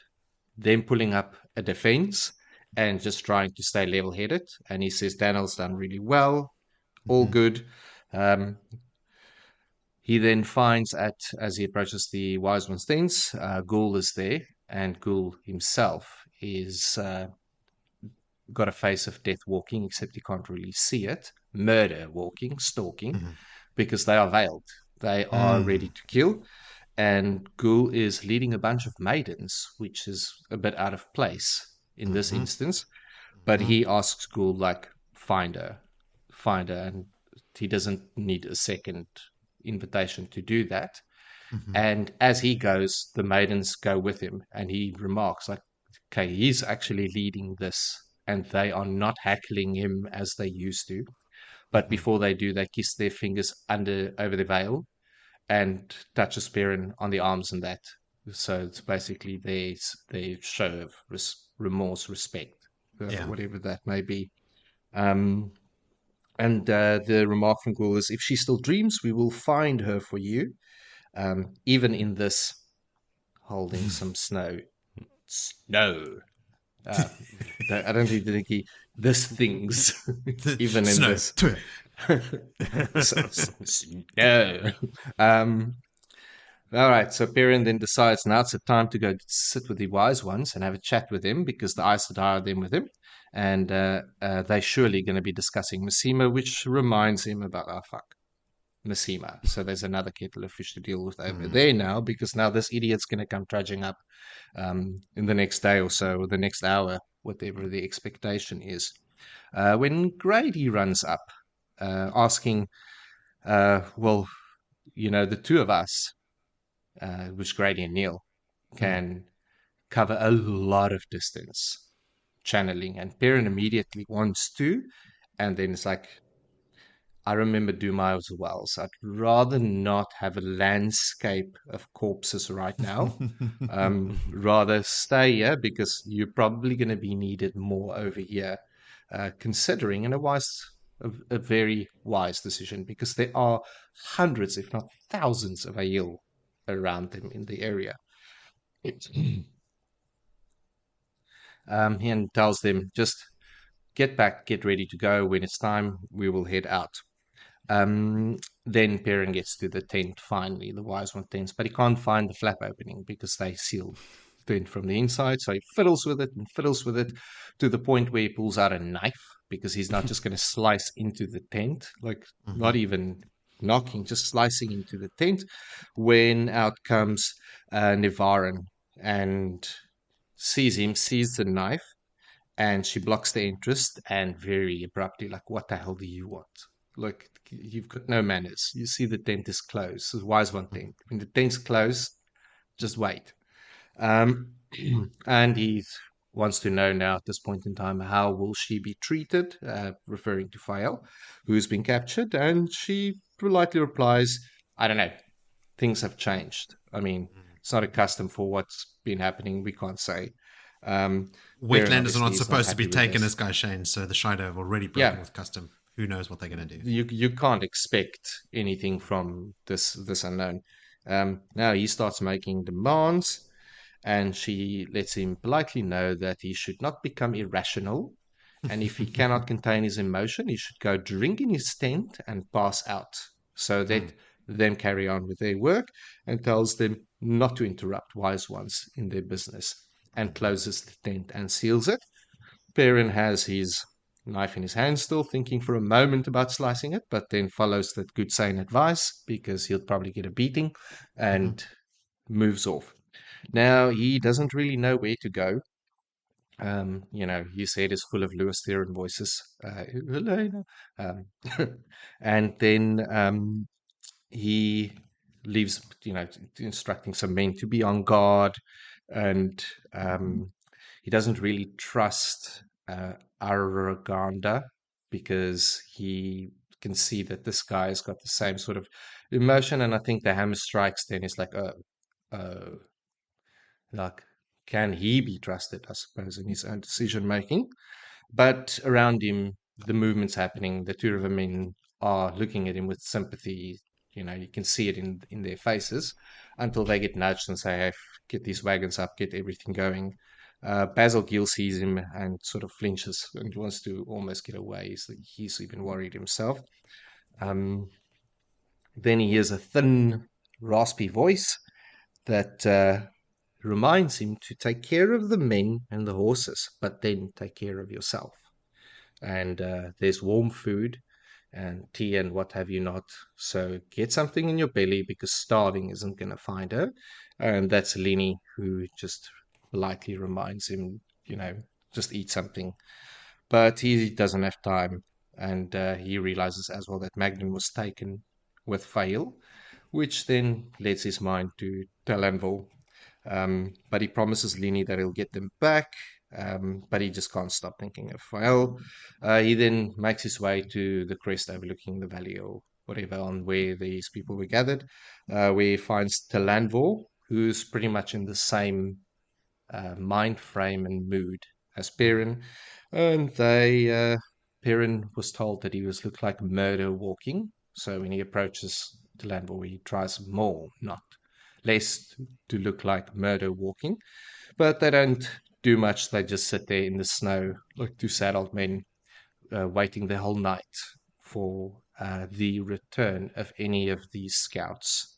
And that's the end of that chapter. Yeah, so, bunch of sappy old men. It's Perrin, Arganda, and Talonvor. Well, they took my woman. I'm going to go kick the butts. Why would you kick sit your here? butt? Because it's your people that took my woman. Mm-hmm. Did you guys also recognize Arganda's name? No. It's a tube station, a metro station in Madrid. Is it? Yes. Arganda del Rey, of the king. But this is Arganda of the queen. I thought that's quite funny, actually. Gerard Arganda. I definitely, like, when I read this name, I was like, this is a name I read quite a bit, so I looked him up. He's with Perrin until the end of the last battle. Like, he's there the whole way. He leads Alliandre's forces. He joined the army as a 15-year-old commoner and rose to the rank of, like, the general of Alliandre's army. He's often at odds, I think, with Galina or Galina, the leader of the winged guards. You know, the Maigdins and the Gildan forces are often like clashing. But spoiler alert: later during the last battle, Galina dies in a battle fighting Shadowspawn, and Arganda takes one of the feather, like the plumes from Galina's helm, and he adds it to his own, like as a final show of respect. Like, even after all their differences, he shows him the respect and the honor that he deserves, which is really cool. Like, that last book is going to be full of tear jerkers. Cool. I've got a couple more here, Joe. Did you want to say anything about that chapter before I get too carried away? Too late. About the chapter? No. Another tangent occurred to me, but it can wait. Carry on. You sure you want to follow that tangent to its natural end? No. Okay. Carry on. Okay. I thought it was notable that Perrin is shouting when he asks, "Why is no one looking for Faile?" Like, that's not Perrin's way. You know, Perrin's like soft-spoken. Yeah. Doesn't want to hurt anyone, you know, like he's not quick to act and that sort of thing. But here he's standing shouting in front of everyone, which is very out of character for him. Just another way to show us how upset he really is. Going to keep an eye on Arganda. He's like fiercely loyal to Alliandre. Do you think there's like is it just a loyalty thing, or is it like a romantic thing? Do you think he's like super into her? It's hard to tell. That is hard to tell. I guess if he's defined, Made if he his joined the way army when he was from 15. nothing. Yeah, Exactly. to general, his whole he would identity be is ultimately this, loyal. Yeah. We spoke about Berlane and her little moment and Anura's reprimanding of Perrin. I had a good chuckle when Daniel Lewin, when he's speaking to Perrin, he uses some cool Therava slang. He's talking about, I think, is it Faile, the Faile that also went looking for something, and his comment is, not a one of them knows a footprint from an oak tree. Which is such a classic, like, typical Therava's insult. But he says, but then as part of like their own searching and scouting, they send one of the Therava's men called Jondon Baron, who Perrin says could follow yesterday's wind. Like he's that good. You got a sense of, that's why he tells him, like, yeah, you did well. Like, yeah, exactly. While I was gone, you handled yourself, bro. That's the guy. I think later the Aiel or someone also, when they come back, they're like, this guy from the Therava's, he's as good as Elias Makira, who, you know, lives in the fucking bush, you know, like he is tracker number one. And they just were very super complimentary of this Therava's guy. And I just thought, like, I so identify with the Therava's people, you know, like they're just like this classic sort of like hardworking, shoulder to the grindstone, you know, like just pure of heart, just so cool. And it must be written that way for like, I bet everyone feels that way. Like everyone that reads the series, like that's who I identify with. That's who I am. You even know if that they Robert are stubborn. Jordan, yeah. when he wants you to dislike somebody, it's pretty clear. And when he wants you to like them, it's pretty clear too. Yes. No beating around the bush with that one. Yeah, that was a great little section for me about the tracking ability of the Ashaman versus who Danwell sent out. And it's like, okay, cool. All right. Yeah, not a one of them knows a footprint from an oak tree. It's so good. when Perrin runs into Gaul leading the maidens, right? Like Gaul, first of all, is leading the maidens, and then when they're walking towards Perrin, Perrin puts his hand on Gaul's chest. Gaul is taller than Perrin, right? Or as tall, if not taller. And I just had this image, like it's also described as like when Perrin does that, Gaul's eyes tighten above the veil, like, and all the maidens immediately, as Perrin does that, the maidens fan out behind Gaul and rock onto like the balls of their feet, like they are ready to fight. But then Perrin's message to the first thing he says to Gaul there is, "Find her for me, Gaul." And then Gaul and the maidens relax, and he's like, "If she still dreams, we will find her." That sort of thing. Yeah. But it was just like that's a powerful move, putting your hand on the chest of an Aiel warrior that's about to like veiled Aiel.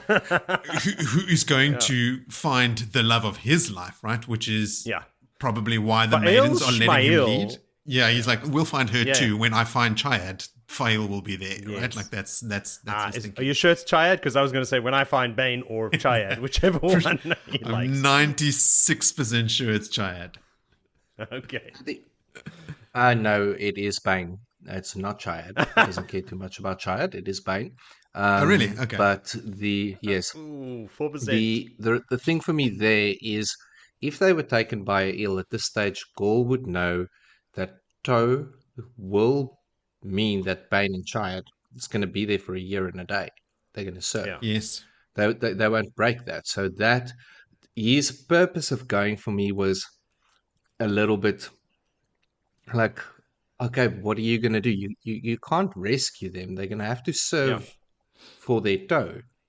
But we'll see how it plays out. But if he kills the Aiel that captured them, does he like take over their? No, you can only penance? take a gai'shain from someone that fights you. So in battle, But what happens you like touch their if arm. they fight that Shadow's pack of I don't know what pack or whatever you call them, and kill them all? What do you do with the leftover gai'shain? Are they free or do they Eat have to them. come with you now? They go in the Good toilet question. I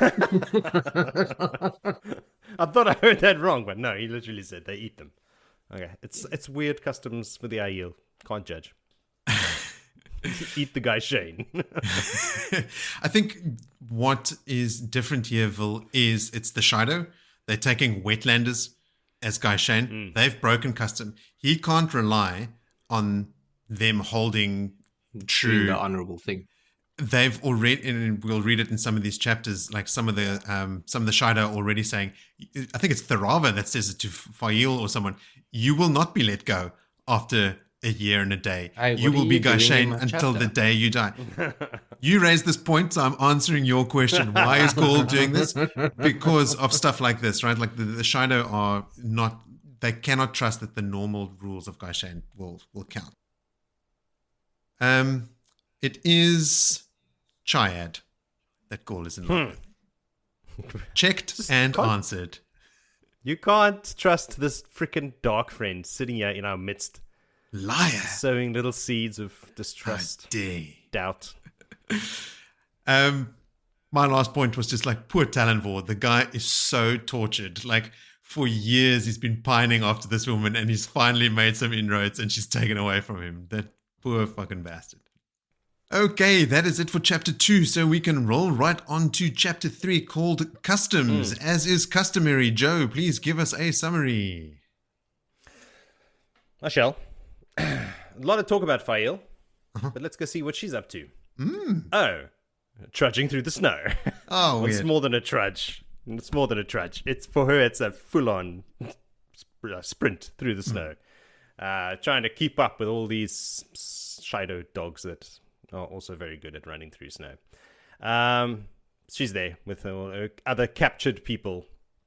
She's trying to think about Perrin. Well, she was thinking about Perrin in the beginning, but now remember the position she's in. She's naked, duh, obviously. Her elbows are tied behind her back. So when Roland captured her, he took her stockings off and didn't tie her wrists like you'd be cuffed or something. It's her elbows behind her back, touching each other. So like really pulled back, naked. And the other one, her other stocking is a leash around her throat, and she's being dragged through the snow by this giant guy. And she's not used to this, you know. So she's at this pace, at least. And no one's going to be used to being captured like that. But she's not used to running as much as this. So she's just trying to stay alive right now. She just thinks about Perrin. All she's thinking about is like, I hope he found out about the Shornchan, because and the Shornchan and Masima that is. But she's got other things to worry about. She's freaking freezing her butt off, literally. Her fingers while she's running, she's like stretching her hands and her toes, like she's trying to make sure that she doesn't get frostbite. She was laughing earlier before they got captured at Alliandre. Is it Alliandre? Yes.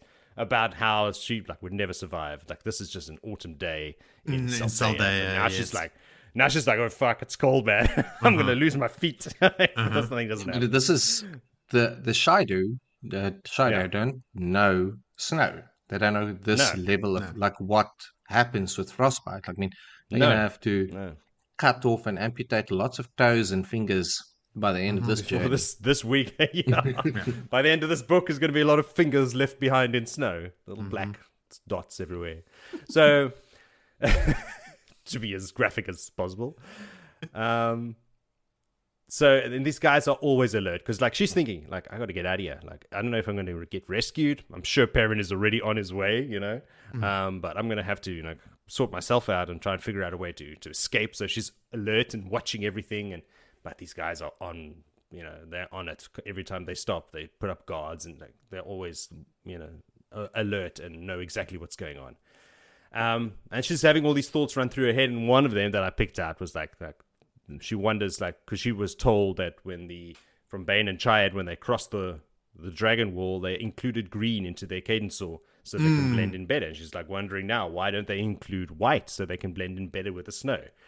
And I'm like, well, because then that looked like gai'shain. And I suppose the shame in that would be so, like, they would never even consider wearing white. Like, it's not a color that would even occur to them, which is what I thought. I don't know if that's interesting, yeah. the reason. Also, they're just a bit slow to react, right? Like, to work that into everyone's clothing would take a while. Like, it's taken them a while to get the green in there. Yeah, and now there's nothing green. All that work. The quantity of gai'shain Savannah's been taking, there's no white fabric left. So, it's a scarce commodity at this point in time. Yeah. Yeah, so Faile's running. Everyone's still running. She's trying to look back and see if everyone's behind her, like, you know, Maigdin and all of them. But and then she loses her footing and falls face first into the snow, which is very refreshing, I'm told. But Roland grabs her by the hair, just hauls her out of the snow with his big, strong arms and smacks her naked bottom and makes her run even faster. I was like, we were talking about like Robert Jordan with all this nudity, but that's not the issue. The issue is the spanking. Well, not that it's an issue, but I'm just saying. Like, if Robert Jordan has a penchant for something, it's the spanking. Yeah, there's a lot of bottom slapping in this part. But this one is particularly like you would a horse, right? Like, he's looking at her like an animal, not as a woman whose bottom she's... Faile has a moment where she thinks, why are they not looking at me like a woman? You know, because they're looking at her like an animal. Yeah, Willie's right, eh? Moritz loves it. This is my very next paragraph. Moritz is in there. So, yeah. Ronan not looking at her as a man would look at a naked woman is her thought. But then she's also like, well, why isn't he? Like, oh, make up your mind, woman. So young and should be. What's wrong with me? Yeah. Am I ugly? So... yeah, it's hours. They started running in the morning, and it's like late into the afternoon, and now like she's just like, which part of me is gonna freeze off first? Like, this is the end of the day, the end of her life. She's leaving like blood stains because the snow is being trampled in front of her by the Aiel, and then it freezes and causes like crystals, which are slicing the bottom of her bare feet. There's like these little red footprints all through the snow.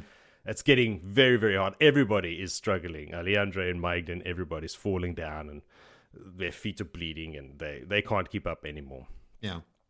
But she's just keeping up now. She's just got to run, and she runs before she realizes it. Runs back into Roland, who's stopped in the middle of the tracks. Bumps into him, but he just like picks her up like she's a sack of potatoes, and gets carry it on his shoulder, and he's like, no, they've decided now that all of you guys are being carried because this is not going to work. We can't keep up with this pace.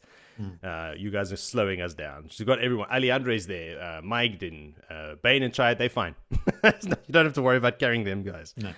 Rella is there, Lucille, all the, the Faile. But they're all struggling, and they all like end up being carried in one way or another, or dragged or whatever. No, Alliandre and Maigdin are trying to fight off the Aiel who are trying to pick them up and carry them. Like Faile screams at them, is like, just calm down, let yourself be carried. But they resist and resist until they get a spanking. There's some more spanking, a switching in this case, I believe it was. And then they both calm down and allow themselves to be carried in very undignified positions over these giant men's shoulders.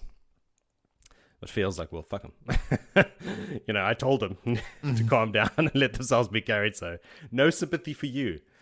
And off they go again, all being carried, and now they're being like jostled. Now remember, you're on the back of somebody with your arms, your elbows tied behind your back, and you're being carried while the guy's running, so it's not very comfortable, and she's trying to constantly move, but Roland keeps telling her to keep quiet and smacking her butt constantly through this entire thing. It's many hours of butt smacking. But it's very, very cold, and then there's the swaying motion, so she kind of like lulls to sleep, and she's trying not to because she knows in this cold, if she falls asleep, she'll never wake up, and she's trying to constantly stay awake. It's like really in survival mode at this point. Totally. Yeah. But she has some thoughts about Perrin as well, and like what is he going to do with Massima, and she's like the argument that she's going to have with him later, and then how they're going to make up after that argument, and all kinds of things. But eventually she can't take it anymore, and loses her concentration and starts falling asleep, which results in some more spanking, obviously, and then eventually no more spanking and into the dreams, where she dreams of Perrin, obviously. And then she's dreaming of a bonfire, and she's trying to be close to it, but actually she's awake now, and they are in front of a bonfire. Everyone has stopped, and there is a gai'shain, a very tall man, bony man apparently, and he is looking at her as a man looks at a naked woman. So there you go, Faile. You got it. Still got it. Now. Still got it, baby. And they're giving big gulps of like really hot tea, with lots of honey in it to get them to wake up. And they got like blankets carrying like around them and stuff. And she's kind of coming out of it, realizing like, where am I? What's going on? Like, why? She's not bound anymore. Like her stockings have been cut off her, so she's like drinking tea like a crazy person.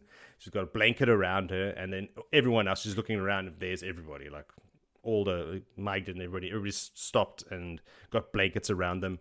Roland and the other spear warriors or the Algai this way are in a tent, and she's like, oh, they've got a tent set up. They're busy watching them. And then she's like realizing, wait a minute, these guys are in a tent, and we've stopped, and they've cut out. We must be, and there's a gai'shain here giving me a cup of tea. We must be at a camp. We must have arrived at the camp already. And she's like, shit, I was hoping to escape before I got into the camp. This is just going to be harder, but still determined to get out of there.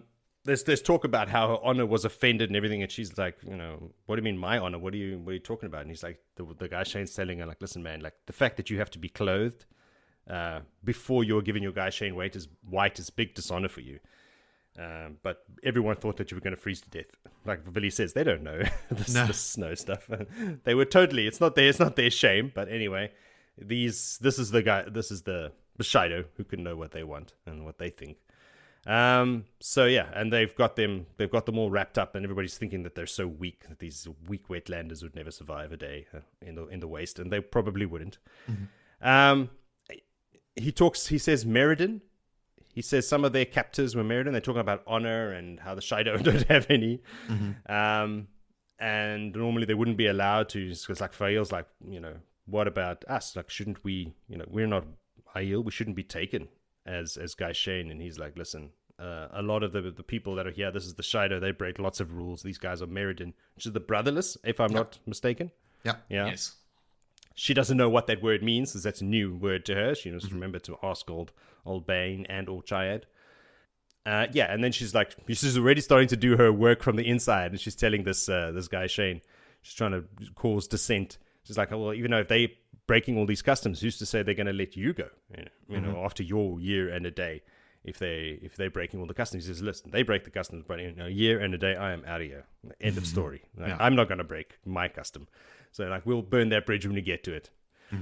So after this little discussion, he's like, listen, maybe you've had enough tea because you're so chatty. And she's like, no, give me the tea. Carries on. And she just, carries on drinking her tea, and her little cogs are turning in her brain as how she can undermine every little situation and find her way out of here and find her escape and turn things to her advantage. Her noble brain is hard at work as we leave her in this chapter. Yeah. So yeah, there she is. I have fine. a big problem with stuff. Just the here. one. Oh, okay. No, well, multiple problems over a long period of time in my life, but I need to delve into this one. Perrin is a wolf brother. Right. He's got the smell, and he can smell people's fear. He can smell people's anxiety.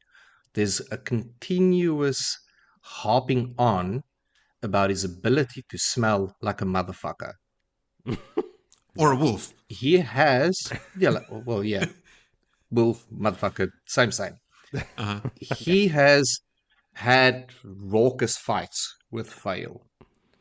Surely he knows the smell of her blood. Should he not be able to put his nose down in the fucking snow and start sniffing where she ran and bled all the way to the camp?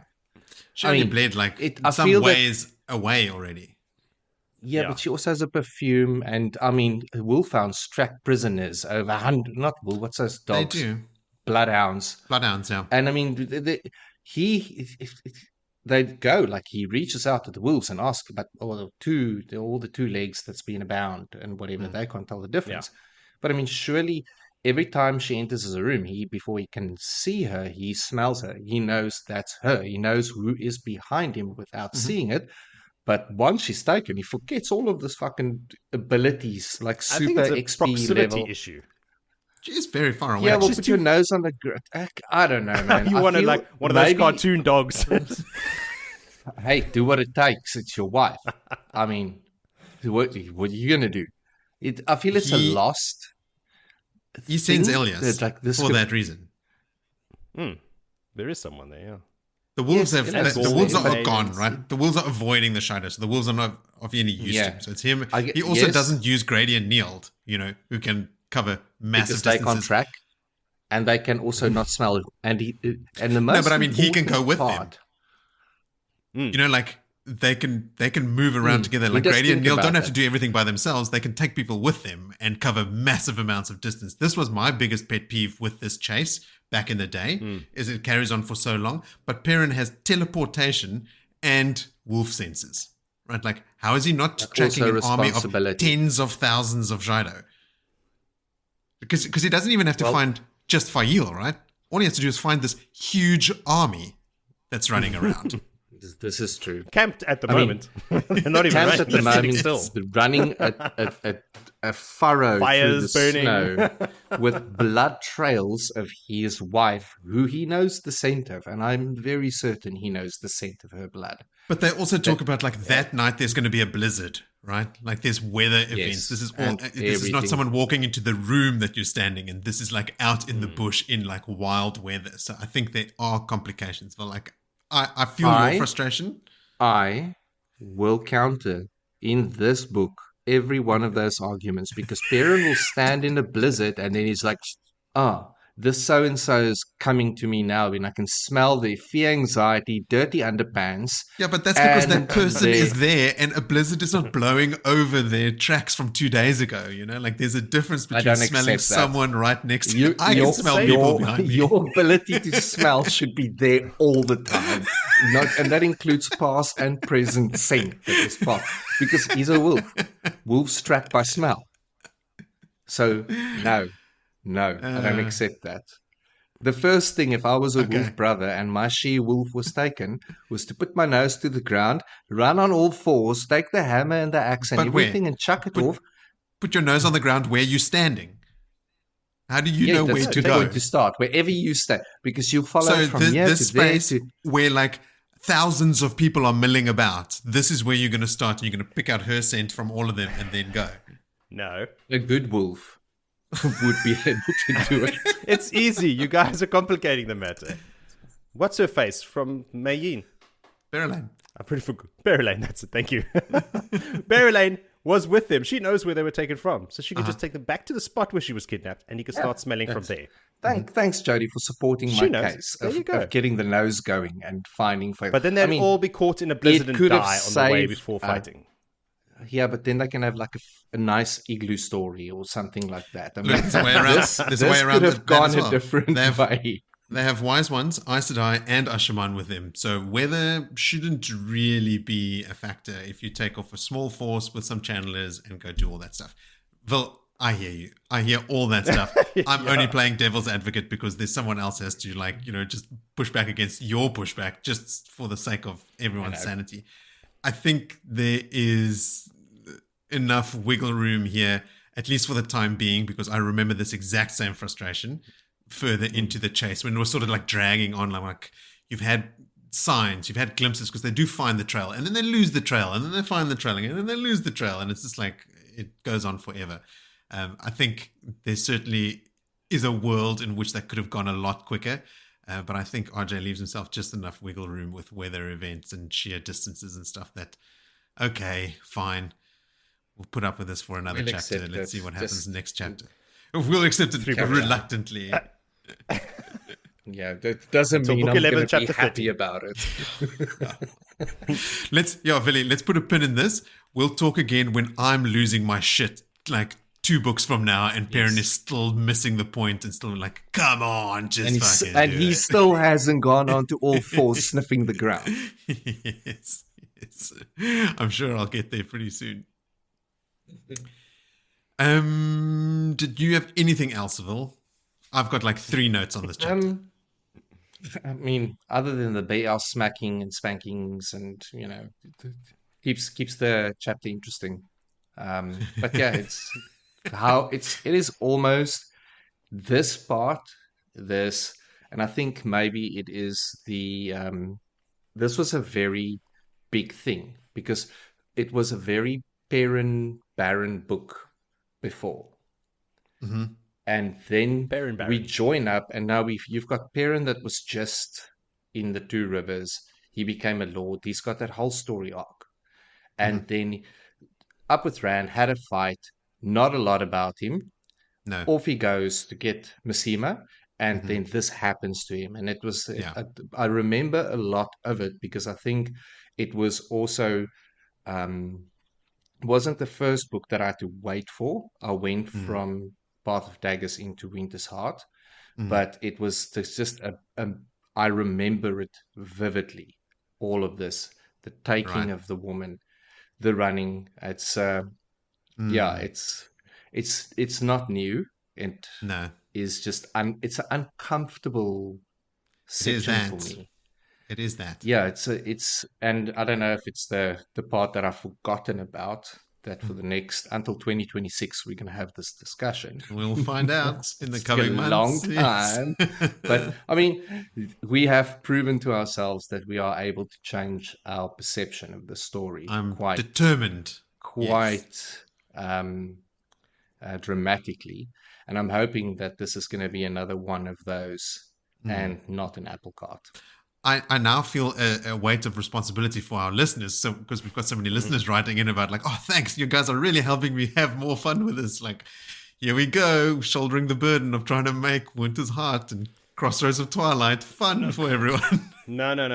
I've never been on the bandwagon for this book. It's book 10. That is the slog. Agreed. But 9's great. I think acknowledging the challenge that we have. Yes. And especially for me, because I have not, my second read didn't get me this far when I fell off again.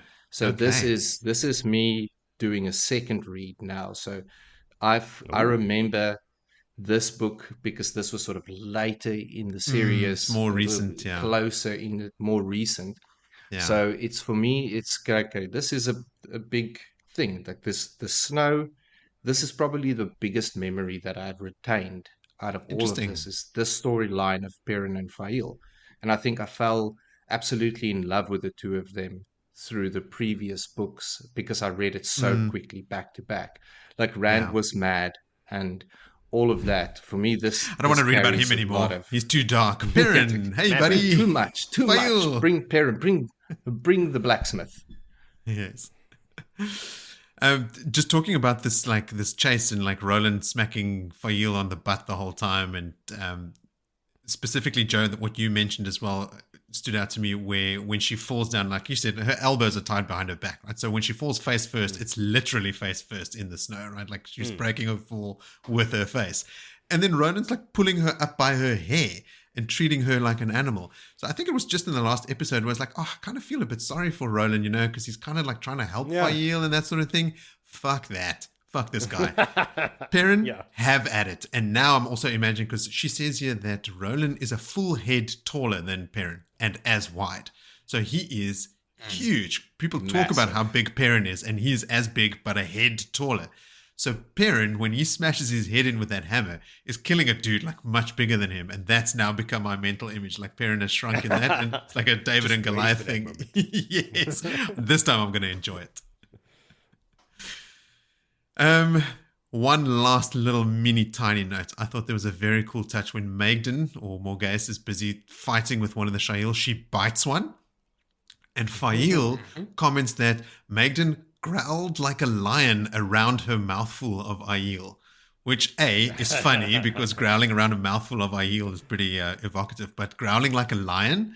And this is from Faile's point of view, right? So she doesn't know anything about the Lion of Andor or her royal house or anything like that. But just like Robert Jordan, just weaving in that little thing, even coming from Faile, there's imagery of lions around Morghese, which is cool. I think, if correct me if I'm wrong, but the Aiel that gets bitten, like they make fun of him. Like everybody, the Aiel even laugh at it. They're like, "Whoa, she's a feisty one." Like no one's mad about it. That's just a flesh wound. Yes. A big part that we have to remember with Roland, and they aren't Shaidu. They are Maigdin. The brotherless, the Maigdin. Yeah. So they haven't broken away completely, and there's no abuse of a gai'shain.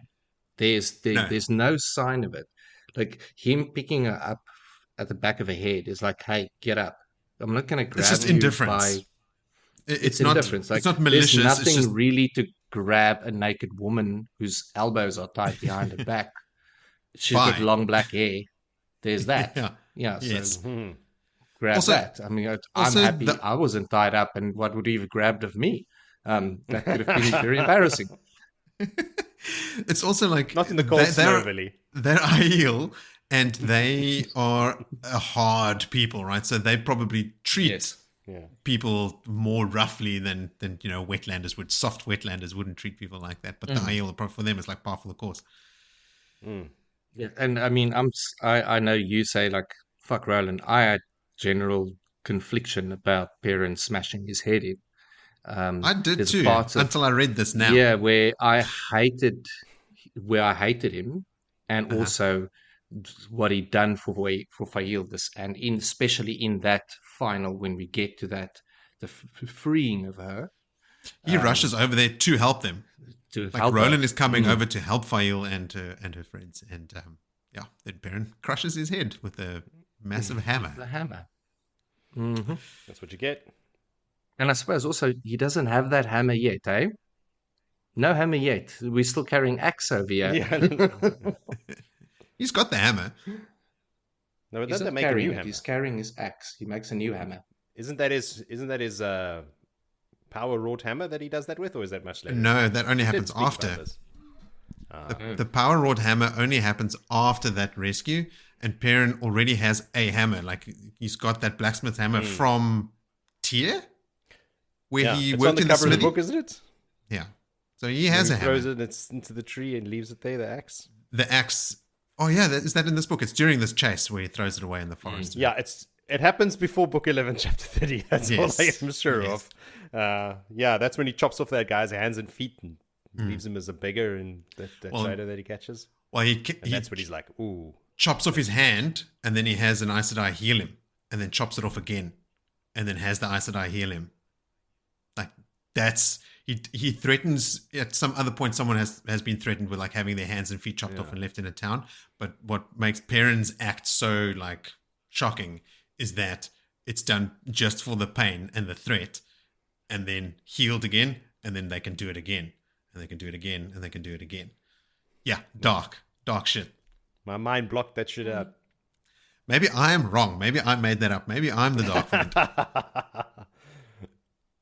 My weaves, my entanglements, my compulsion is at work. Your corruption. Walk in the light. You'll never get My me. corruption. Hey, have you noticed that during all of our recordings, the light is always shining on me, but you guys are always in the dark? Which is weird. that's Nothing to just- do with time it's zones, just- people. It can't be. The Earth is just flat. clear. Of course not. All right, then let's move on to chapter 4 called Offers. Vil, what can you offer us in terms of a summary? All right, I can do a offering of Sevannah, who is now with Therava, unnamed Tuail woman, who are coming down. And just to explain, we are exactly where we left Faile off, sitting on her knees next to a fire in the cold. It's snowing. Plotting. If you haven't noticed, and plotting. Anyway, these two Aiel women, clearly Aiel, comes walking up, and with gai'shain in tow that can clearly not keep up to them, which is pretty standard. Standard if the gai'shain are not Aiel, I should say. So that gives us a little clue. Faile starts studying the two women, and it appears that they are wise ones to her. But there's a one with sandy yellow hair and a very exposed bosom, even in this cold. And that reminds us of who this is. The eagle-faced woman. Yeah, Sevannah likes to have. It's not her.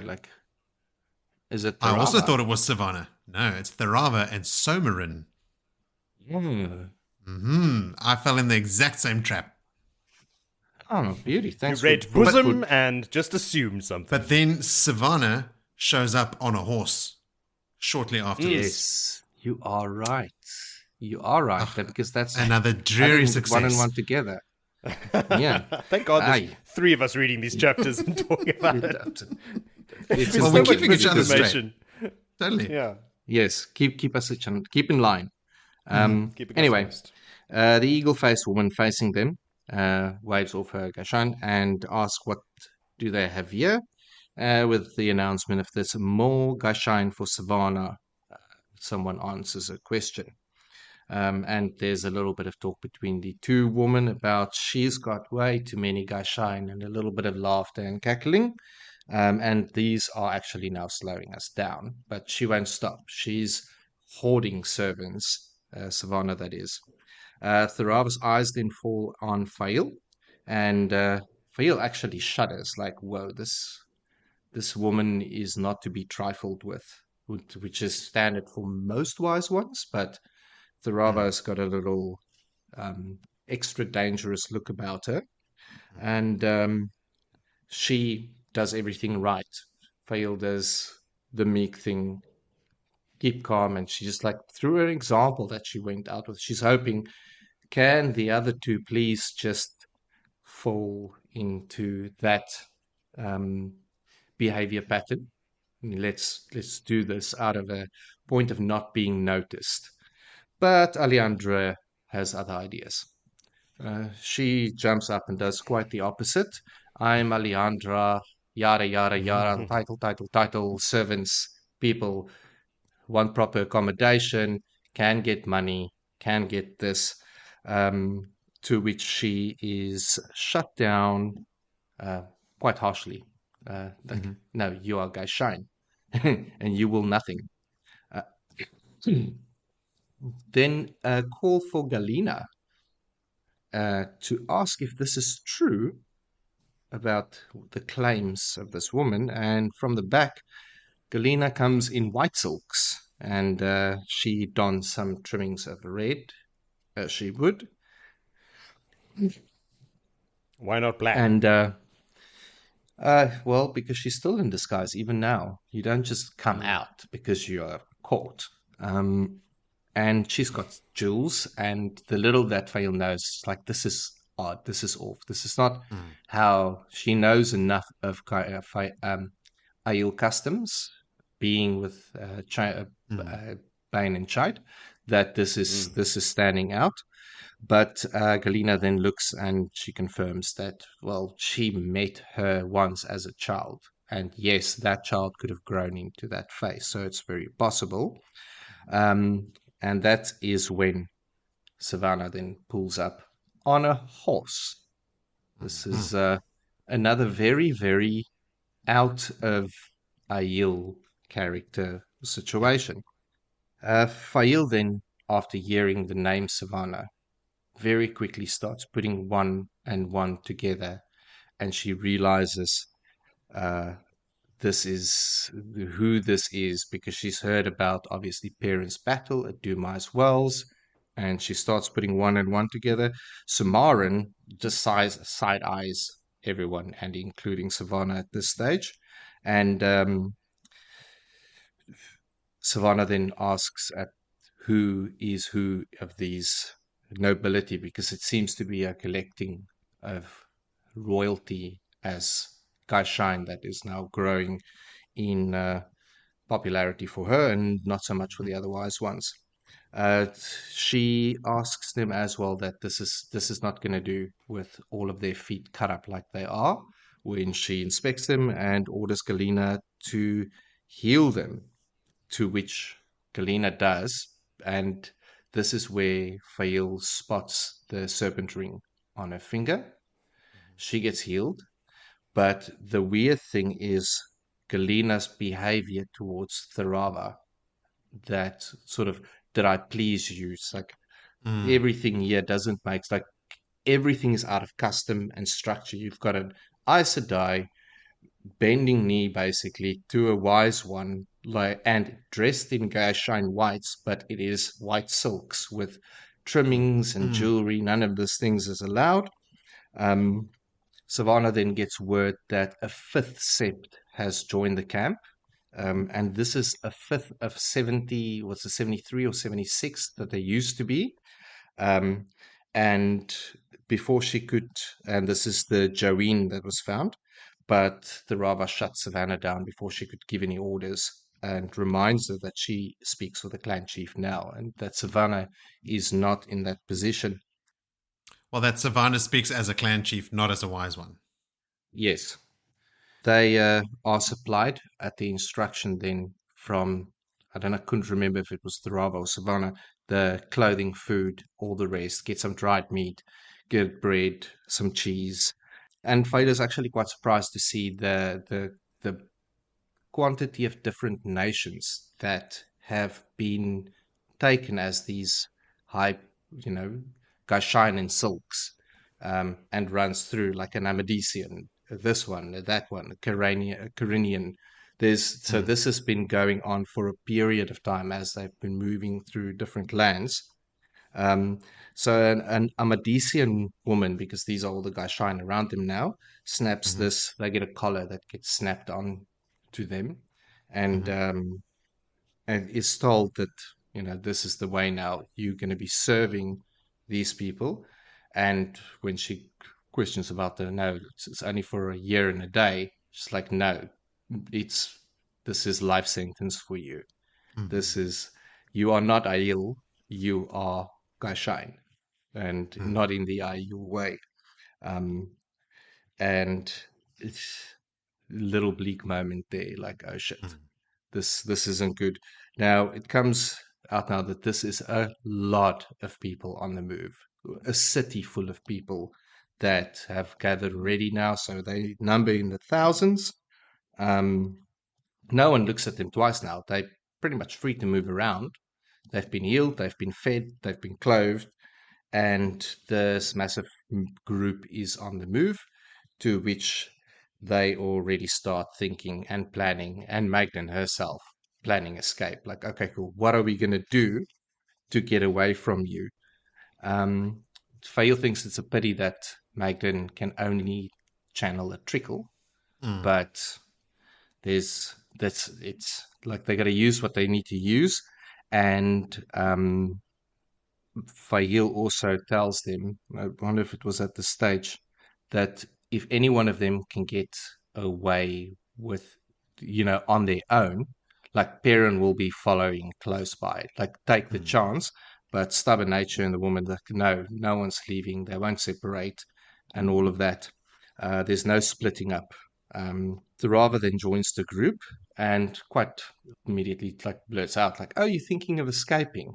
And Vela freezes at the thought that, like, what, she could read our thoughts, and she's like, "That don't, it's not going to happen. Just ask the rest of the gai'shain, like, how that goes down." They do eventually, and they find out that it doesn't go down well if you try to escape this group of Aiel. However, through the comments that Faile makes, Therava realizes that she knows something about their customs and ways, and is intrigued a bit about it. But Therava then basically says, "Well, look, if you want any chance of ever getting out of here, you will do exactly what I tell you to do, and it will be all three of you," and basically starts offering them this way out through working for her as a spy on Sevannah and reporting every little thing. And, they are one of 100 in her service, but they will have to do a hell of a lot of information. And if you don't do it, she's quite simply like, they get the message clearly that they'll get killed. So they don't really have a choice. They pretty much not offered. They forced into the service of Therava. But so Therava sees 3 soft wetlanders in them, and they think that can be, or Faile thinks like this could be a opportunity for them as part of their ability to escape.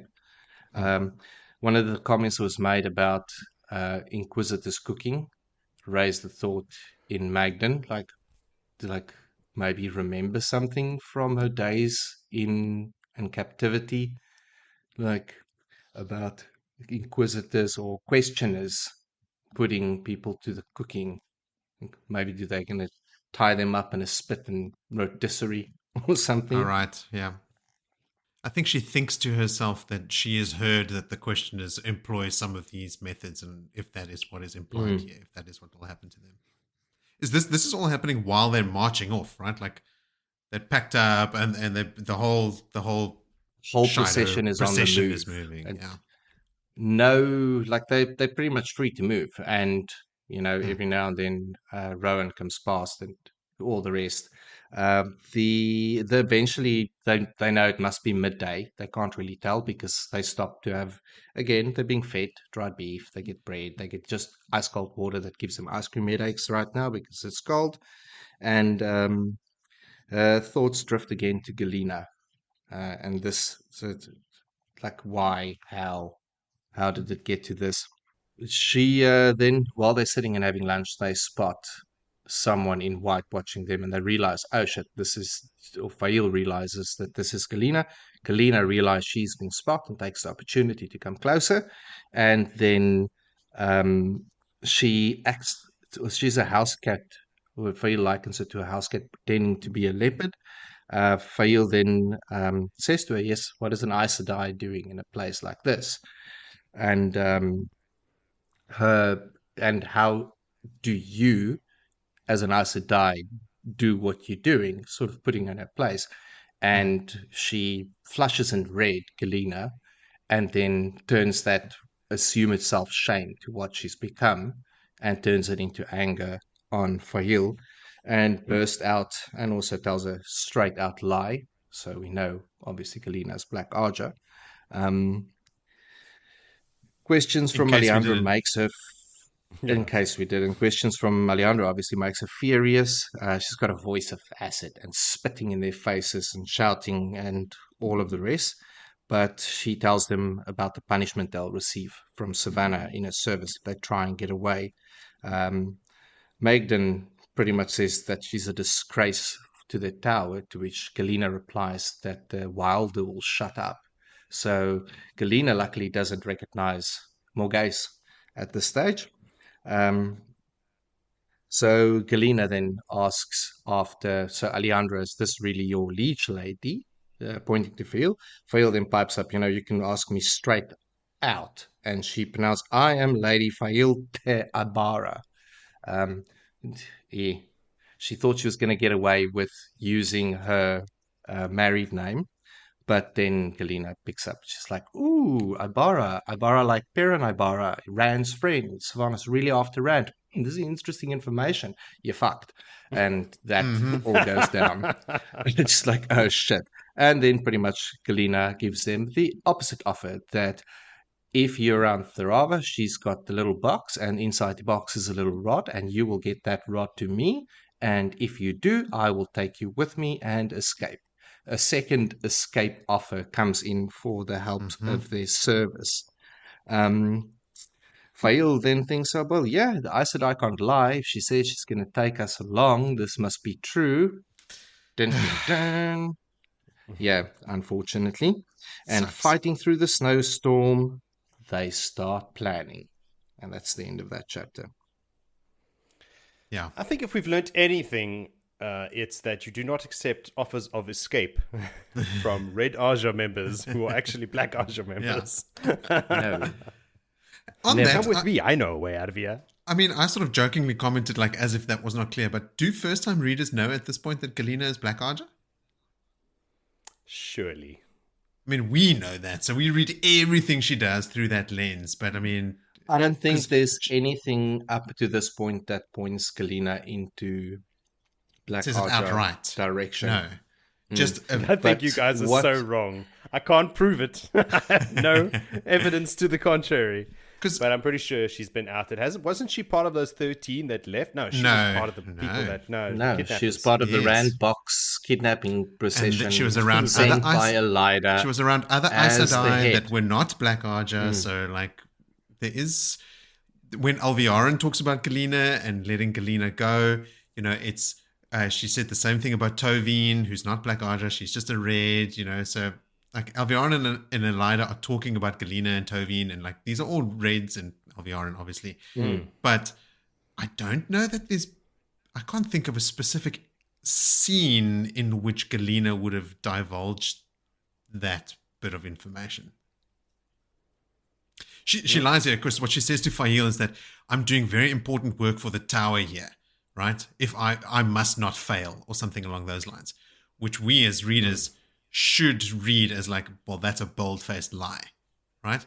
Yeah. But could it be construed that she's seeing what she's doing and escaping and bringing information about the shadow back to the tower could be seen as working for the tower? I said it so glibly that like as if you didn't know Elida was Black Aja, but then you sparked a thought, Phil. Like I was like, do we actually? Have we read that? Like has a first-time reader read that? I don't know that they have. Listeners, let us know. I don't believe we have. I mean, we harp on and know and say, because the lies, we can pick up on the lies now, and we know, but I don't think we do. What is the rod that she's after that Therava has? Oath rod. The other oath rod. Yeah, the one that Samael gave them.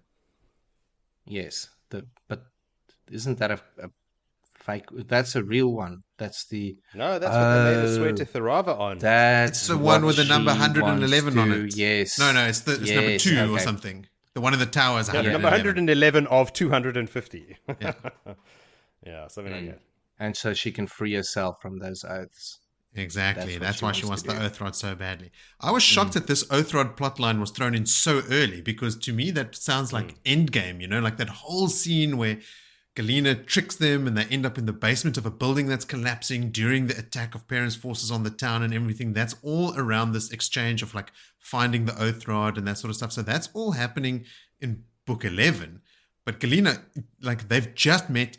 Galina's already on it. This is the plan. Oh, you're Ibarra. Cool. This is how I'm going to blackmail you into doing the thing. Go get the oath rod from Therava. So there's like books worth of them trying to get the oath rod from Therava, which, just came up really, really quickly. I thought like, oh wow, we're really jumping into this, and like this is going to resolve really quickly. And only after that did I do the callback where I read about when it actually happens. I was like, oh shit, okay, so this is a long time of nothing happening. Maybe this is just part of what you get the introduction of it, and then maybe you get one chapter of Perrin still trudging through the snow. But in between that, we're going to cover multiple chapters of Elaine.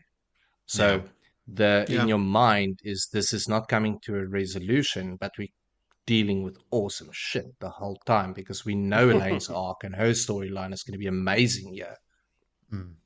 It's also like we tend to think of the events of the books happening like in sequence, in chronological order, right? But you read, as we're seeing now, like sometimes you read a whole book and then the next book you're jumping back to the same time period as the beginning of the previous book, right? So like even though a lot of pages pass between here and when the rescue happens, it's probably like a whole bunch of other shit thrown into the middle, and it's actually only a matter of weeks or months maybe that the Perrin and Faile thing happens in world time, right? So there's a lot of us to keep track of, so it feels very long to us. Hopefully it doesn't feel too long, but maybe it happens pretty quickly. It'd be interesting to see what the actual time frame of that capture is for Faile. I think it'd be interesting to see what she plans to do with that oath rod. Can you use an oath rod to remove an oath from yourself, channeling into it yourself? I think so. Because if you channel into the oath rod, you hold it and you swear. That's what you do. Channel into it. But she can't channel. Not without permission, Galina. She has to ask Therava for permission to channel. So even if you could do it yourself, she can't channel to do it by herself. She needs to go find a wise one or someone else that can channel. Wilder. Yeah, she probably plans to get back to the Aes Sedai who don't know she's Black Aja and say, listen, they put this fucked up thing that I got to obey them. Take it off me. You channel into it. Yeah, interesting. Man, she's got a long-term plan. I don't know. A lot of hurdles in her way, let's just say. How much do you need to be able to channel to activate the oath rod? Because there's a Wilder in their midst. Maybe she'll go like, you channel into this, just a weave, just so, whatever. Maybe. And Maigdin channels into it. That maybe could be part of a plot. Either way, she needs the oath rod to get rid of this oath. That much she knows. What happens after that, she can probably figure out. But like at the very least, she needs an oath rod. So, Joe, did you have any other notes on that chapter? This is actually the chapter on which I have the most notes. Oh, no. Then please go ahead. Okay, let me launch into it. Phil, like I said, I fell into the same trap. I thought it was Therava and Sevannah arriving when, they explained like the blonde woman with the exposed bosom and also lots of jewelry. Like that. Those are all traits of Sevannah. So I went Sevannah for me immediately. But then they spoke about Sevannah, but they're talking derisively about Sevannah and like so many gai'shain and I don't approve of this, and they sort of snicker and stuff. Like that can't be with Sevannah. So I read, okay, Somarin, obviously through this interaction it becomes clear it's Somarin. Yeah. I had to go read up on who she is. She's mostly been around Sevannah and Therava. She was there when gai'shain, another wise one, was murdered with the one power at Savannah's order. So she was part of that whole cabal. She's with Sevannah and Samael and Grendel when they give them the idiot boxes and the oath rod. Like Somarin is there. And after that meeting, I don't know if you guys will remember this, but like Grendel and Samael are walking away and someone is watching, I think Shido Haran or someone is watching them from the bushes. Yeah. And they're about to walk through the gateway and Grendel's telling Samael, you are playing with fire here. What are you going to do with these guys? One of those women back there is not of negligible strength, right? Like she's actually quite strong. And that's Somarin. Somarin is actually quite strong in the one power. So she's been around, and I now after reading all this stuff, I remember there is one woman who exposes more bosom than Sevannah, and it is Somarin. I think she's younger as well. Is it Somarin or Therava that's disposing? So is it Therava? So it's the other woman with Therava is the blonde one that also, or the sandy. Therava is the hawkish looking one, right? Okay. The mean one. I was also always pictured Therava as old, but she's not old. She's just mean. She's not. She's young and mean. Early signs here of Roland and presumably the other Meriden not getting along with the Shido, like when they're told they can leave all the maidens and the other Aes Sedai get up, but the Meriden sort of sit around and they give each other these sort of like flat stares before getting up and leaving reluctantly. So there's a schism there, and it sort of explains why Roland and the Meriden would later help Faile. They don't like the Shido at all. There's a line here about Therava that I fucking love. I think it is great. It is, Faile thinks of Therava.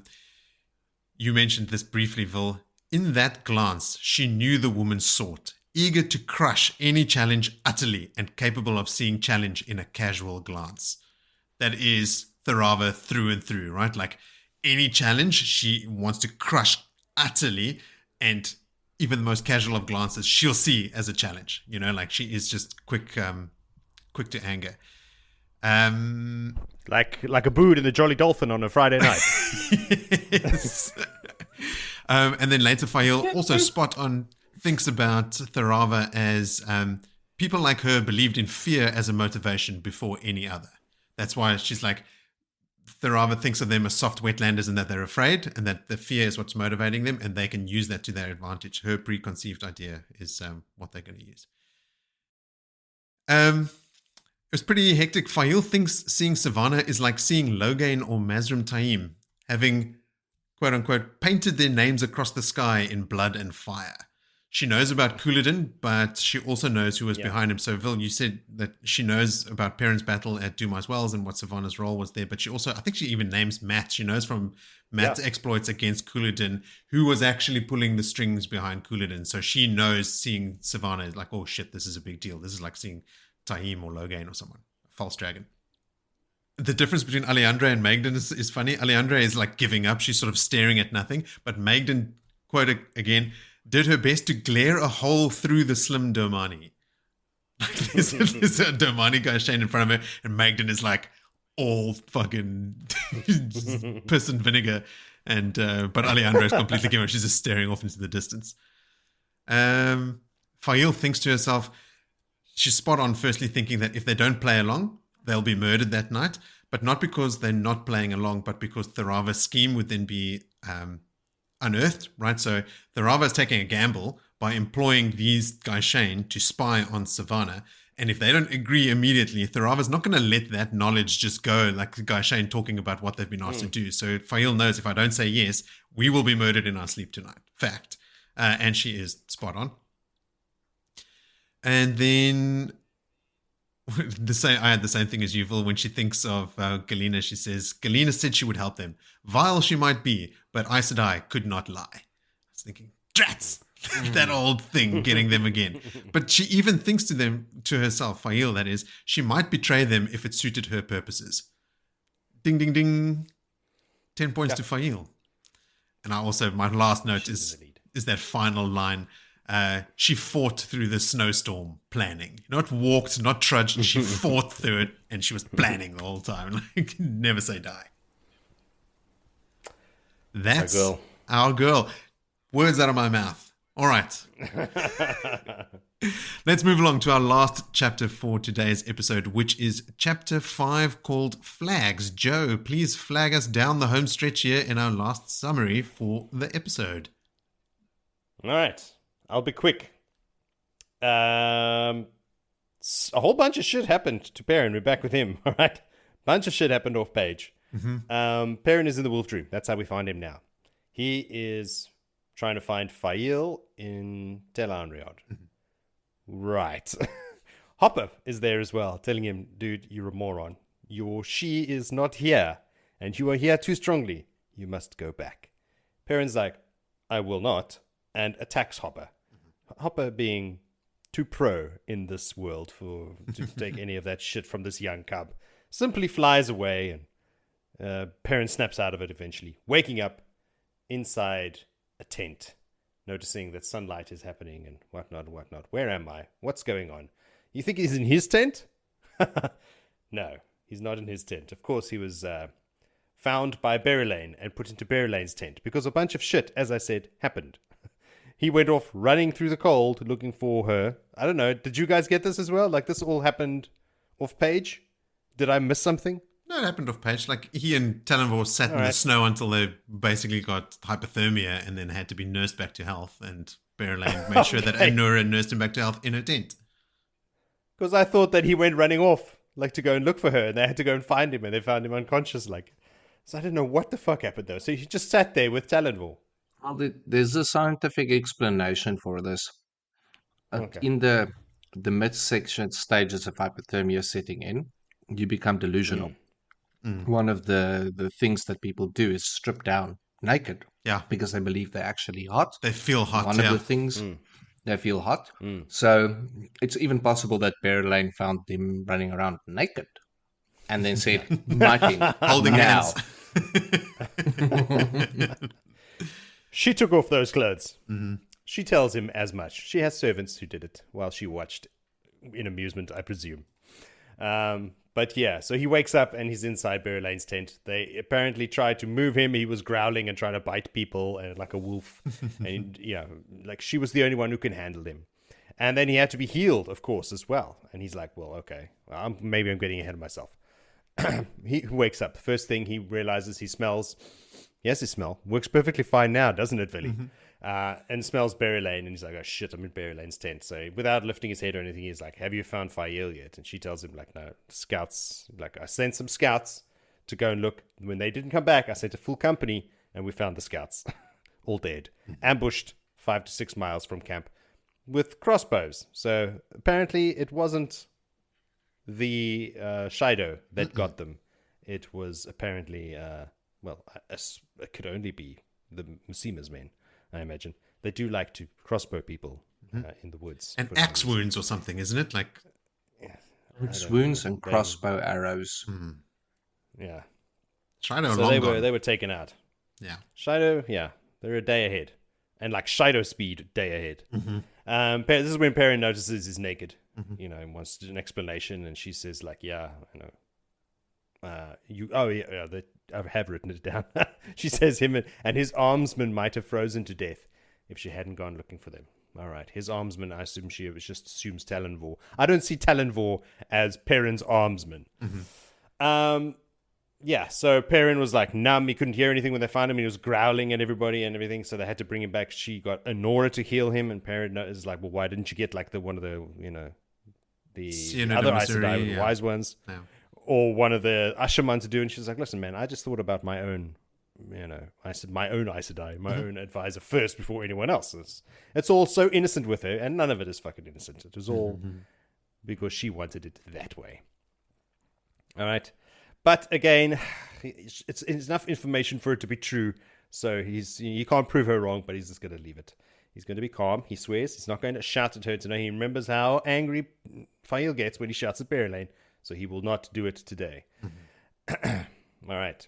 So he's like, wants to know where his clothes are. And he gets his clothes brought to him by one of Perrin's people. Oh, no, that's lying on the chest over there. But Perrin is like, and he gets up and gets dressed as well. He's like, I'm not going to let anybody freak me out today about being nude around them. He's very weak, of course. Now, remember, he's been sleeping outside in the snow for half the night when they found him, and then he's been healed as well. But he's not going to eat any of the food that they bring him. He's just trying to get the fuck out of there. He's putting on his clothes, and he's getting out of that tent. Faile would not like this at all.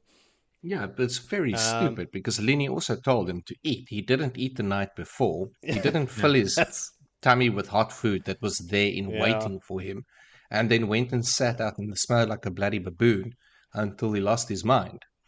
Not a smart move, Perrin. So yeah, Perrin, when she does return, she from the tent, there's a bit of cold air that comes in there while he's getting dressed, and she offers him a truce, and he's like, a fucking truce? What are you talking about? And this is again imagine being a fool, because I hadn't noticed that Moritz before you mentioned about him being a fool. Being called a fool, like she offering him a truce, and then she doubles down again on the sexiness by giving him a little belly dance kind of a maneuver in front of him, trying to taunt him again, like the game is back on again. And when she offers him a truce, she is being sincere because he can smell that she's being honest, but he doesn't even trust his own nose. Like that's how far the gaslighting has gone with her up until this point, that even though he can smell she's being honest, he doesn't believe it. Yeah, he says, like, I think the words are like, she even managed to smell honest. Like, how did she manage that? Yeah. Because she is honest. Exactly. But he won't accept it. So she's like, all right, then we'll go back to this. And exactly. Like maneuvering herself like a snake and belly dancing in front of him. And he's like, fuck this. And he just marches out. Like, he has to get out of that tent as fast as possible. He wants to know where, if Massima's men have arrived, and where are they? Apparently, the men arrived. There's like 3,000 to 4,000 of them, so with more streaming in every minute. If we recall, and I don't know if this was decided on page, but it was Massima and an honor guard of 100 men he was allowed to bring with him. But there's thousands and thousands. There's a whole army very, very close by, and the only one who's not there is Massima. He will be there whenever he, supposedly feels like it. That's when Berylane tells Perrin that Massima has been meeting with the Seanchan, and that it's, she's done her due diligence, and it is true. So she can, confirm it, and she explains how she confirms it using Faile's retainers that were her spies. And then Perrin's like, wait a second, Faile have been spying? Like, yes, you are a fool. So multiple occasions in this chapter, he's proved a fool, and he's like, right, she's been using those bloody people those fools, in his words, to spy for her. Like, and then he's like, remembered, oh yeah, she did tell me that it's a Saldaean's wife jobs to be the spy. Like, the man is the warrior, but she's the spy. That's her department. So he's like, well, she did tell me she was going to do it, so can't blame her for that. Yep. And Berylane actually commends him on his discreetness for not being just so discreet about Faile spies, but he wasn't being discreet. He honestly had no fucking idea. No. But she's even like, wow, I didn't even know you had it in you. And I was like, because he doesn't. You're still right. There's some talk about her. She starts talking about all the men she slept with. Apparently it's only 3. And she's like, well, like, when she tells him, like, the game is on, like, I've only ever slept with 3 men. So you will be for pleasure. Yeah, like 2 of them were for politics. She had to do it. Yeah, but this one will be for pleasure. Like, she's really laying it on thick now in front of him. So yeah, he walks out the tent. Like, I got ahead of myself about him storming out of the tent. This is where he storms out of the tent after all of this. Yeah. And he's doesn't want to, because he didn't want to ask her. He wants to find out where the prophet's men are. He just knows they've been arriving. Like, where are they? He forgot to ask Berylane, but he just wanted to get out of there so quickly. So he finds some of her serving ladies.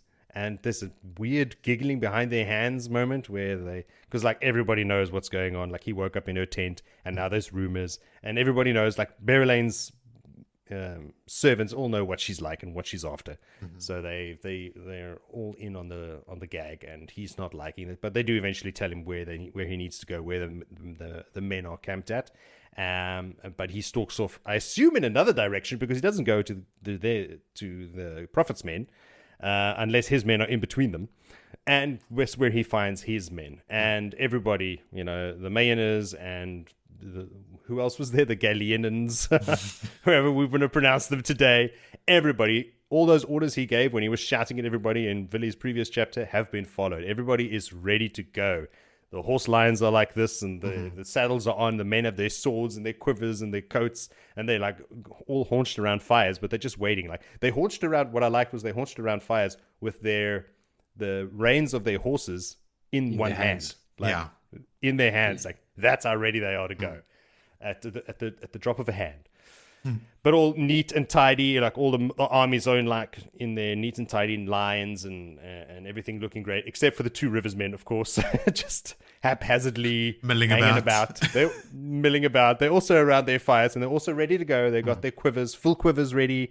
Some of them have short swords, and the others all have their bows at the ready. They may not look as professional as an army, but they're pretty damn good. And what I liked as well is that he notices Grady hanging amongst the 2 rivers men. I'm like, well, are they starting to... Is there something Moritz, that I'm not remembering from the I can't remember, Grady, no. Like, because it seems like this is the beginning, because Neil is there as well, but he's not. He's off doing something. Nobody knows what he's doing, going crazy, I imagine. And then Grady is like hanging with the 2 rivers men around the fires, and they kind of like let him in. I thought that was my last thought when reading this chapter. It's like, rad. I like that idea. Yeah. They're becoming friends. Well, I think the 2 rivers men have also taken understanding to that one of their own is Dragon Reborn. Many of their own has now been found Yeah. have the ability to channel. So they're Oh, not yeah, I going suppose. to take the Ashaman as outsiders. Like, would rather have them with them. I think this is the perception that I get about it. But I mean, for me, they are described as ready, but they don't look it.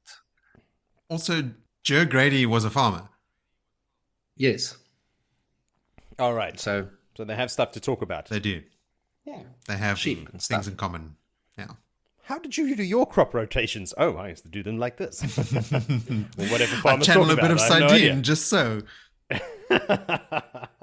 I plant my seeds at the end of January instead of the end of February, and that gave me a boost. But yeah, Perrin, we leave this chapter with Perrin thinking basically there will be blood, was what I wrote. Not, he said someone will pay or something, but I thought I wrote it better. Yeah. But it won't be his blood. There's got to be hell to pay, but it's not his hell, it's someone else's hell. Mm-hmm. And that's how the chapter ends, basically. Everyone's ready, and he's pissed off. Yes. Vil, The end. any Perrin notes? is pissed off at himself because this whole chapter is Yeah. and I think it's purposefully written like this. That without Faile, his world almost fell apart to the point of him deliriously running around growling in the snow, whether he was in wolf screaming. Vil is Or- just like expanding this fan fiction about what happened the night before. No, but I mean, It's like what happened to Elaine when she was testing that down girl. Yes, No one will speak of it. No one speaks of it, but we can assume, and thus this being science, the most applicable and outlandish theory often can stick. But I don't. I think that this is such a stark contrast of him being, and in 2 chapters before this, him sort of laying down the law that everyone swore fealty to him. Everyone look at me. Everyone listen to me. And then he listens to no one else, buggers off, sits in the snow, doesn't eat. He's ravenous, wakes up naked in Berylaine's tent. I mean, this is just the epitome of We've all get your been shit there. together, Perrin. Like, get your shit together. Like, this is not Yeah. the way you act the first night that your wife disappears. It's the opposite of what you should be doing. But you're right, he's lost without Faile, right? Like Lost. he And I doesn't- think that's just really the message. he doesn't know what Like, to do. Perrin is lost. Yeah, it's coming through pretty strong. Well, what's the next? The next chapter's name is The Scent of Madness or something. Yes. When I finished this, I was like, "Ooh, okay. Yeah. Guess who's arriving?" Yes, So we're not quite leaving yet. very close though. How many? I had 4 notes for this chapter, and you guys have already covered 3 6 of of them. them. Oh 6. no, I had one. One is just I think it's Perrin that thinks to himself, Gaul wouldn't be caught by surprise by Aiel, nor would Jondon, the Two Rivers tracker guy.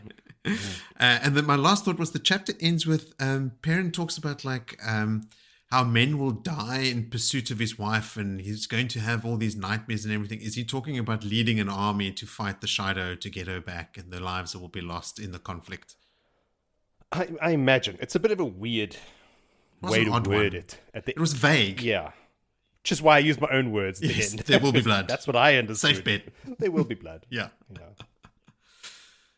Okay, guys, we have done it. That's 5 chapters. That's a beefy episode for us. A beefy episode featuring a beefy boy and his beefy heartache.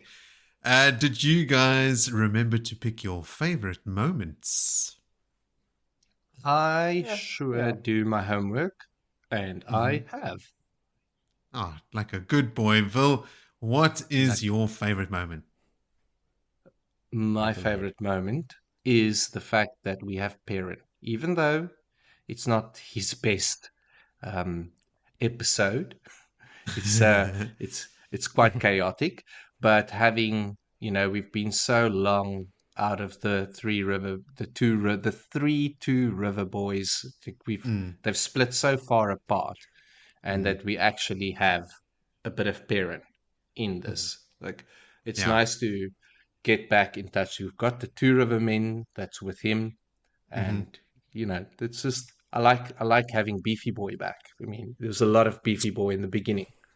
It's cool. And this arc also represents something that we've actually been sort of like pining for, and that is adventure, right? Like so much of the book is politics and like strategizing and stuff. Here we've got straight up like running through the forest looking for people to fight and stuff, like it is the adventure component of the story at the moment. So I'm going to try and focus on that and see it for what it is, and not be too impatient.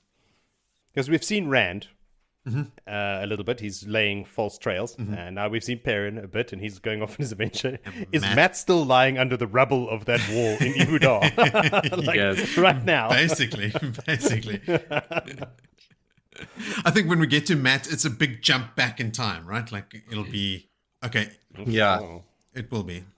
Or alternatively, when the disaster or an earthquake hits a city, and then they always have this miracle story of a person that's dug out under the rubble after 3 like 2 weeks under a collapsed building. Matt comes out 30 days later. Oh, thank God I had that pocket of biltong with me.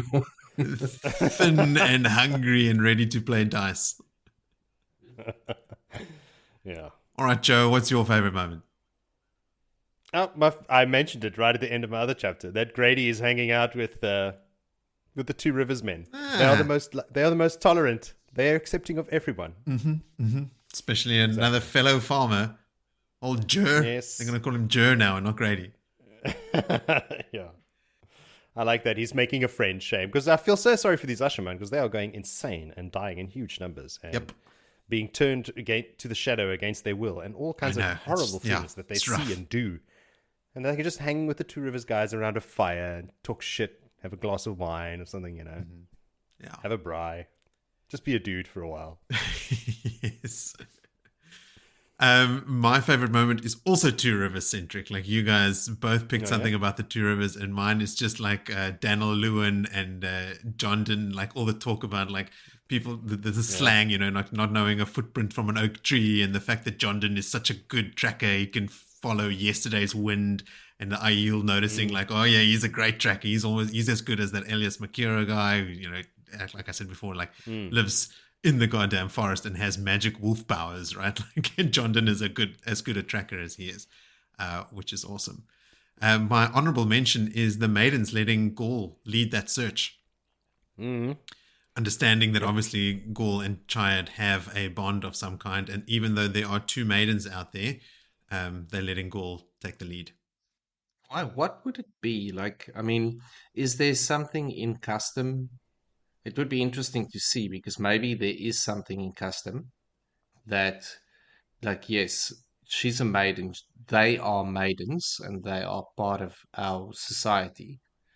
But something overarching, like loved ones being taken higher than... Well, there's nothing official going on between Chiad and Gaul. He hasn't like laid a marriage wreath, or she hasn't laid a marriage wreath at his feet or anything. She's still a full-blown maiden, so like there's nothing official going on. But I think the point here is that it is so out of character. It is actually so different for them with all the shit they've been giving him constantly, right? Like they're laughing at him and making fun of him all the time. Poor Gaul, like the only... What is he, a stone dog or something? It's just like the only male Aes Sedai. The only male Aiel around Perrin, and he's surrounded by these maidens who are constantly giving him shit.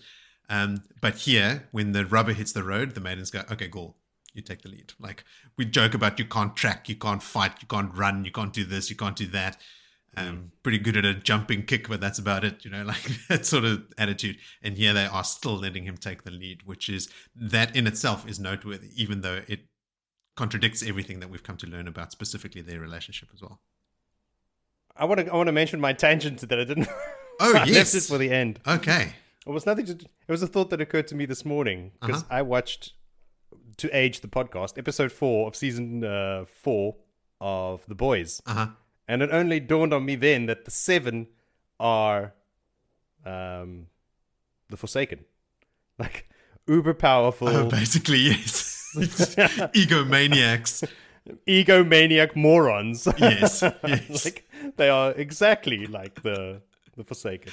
I laughed because I watched an episode of The Boys last night as well, and it's Homelander like introducing the 7, and there's only like 4 of them on stage.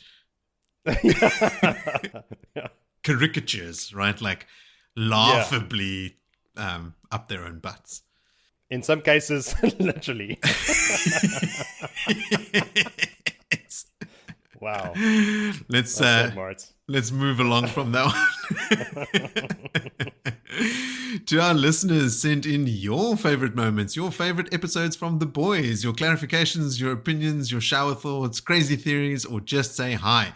You can do that via the social media links in the episode description below, including voice messages recorded directly on our website at bloodandashespodcast.com. Go there, leave a message just like Marlene did. Please rate or review the podcast on whichever app you use, and when you have done that, you can sidle up to Winter's Heart and get ready for next time on Blood and Ashes, where we will cover chapters 6 through 9. 4 chapters, Jody. The Scent of Madness, The Streets of Camelin, The Sea Folk and the Kin, and A Cup of Tea. Uh-oh. I don't like anything about tea anymore. Tea's always bad. I'm not falling for this one again, Robert. This little Trojan horse of an innocuous chapter title you're throwing my way. Something shit's going to happen. Or it's going to be 2 powerful women having a conversation. Like one of those 2 things. One of those 2 things. Yes, we will have to wait until next time to see exactly what that is. And until we do that, I will say to you, sleep well and wake. Cheers, everyone. Have a good rest.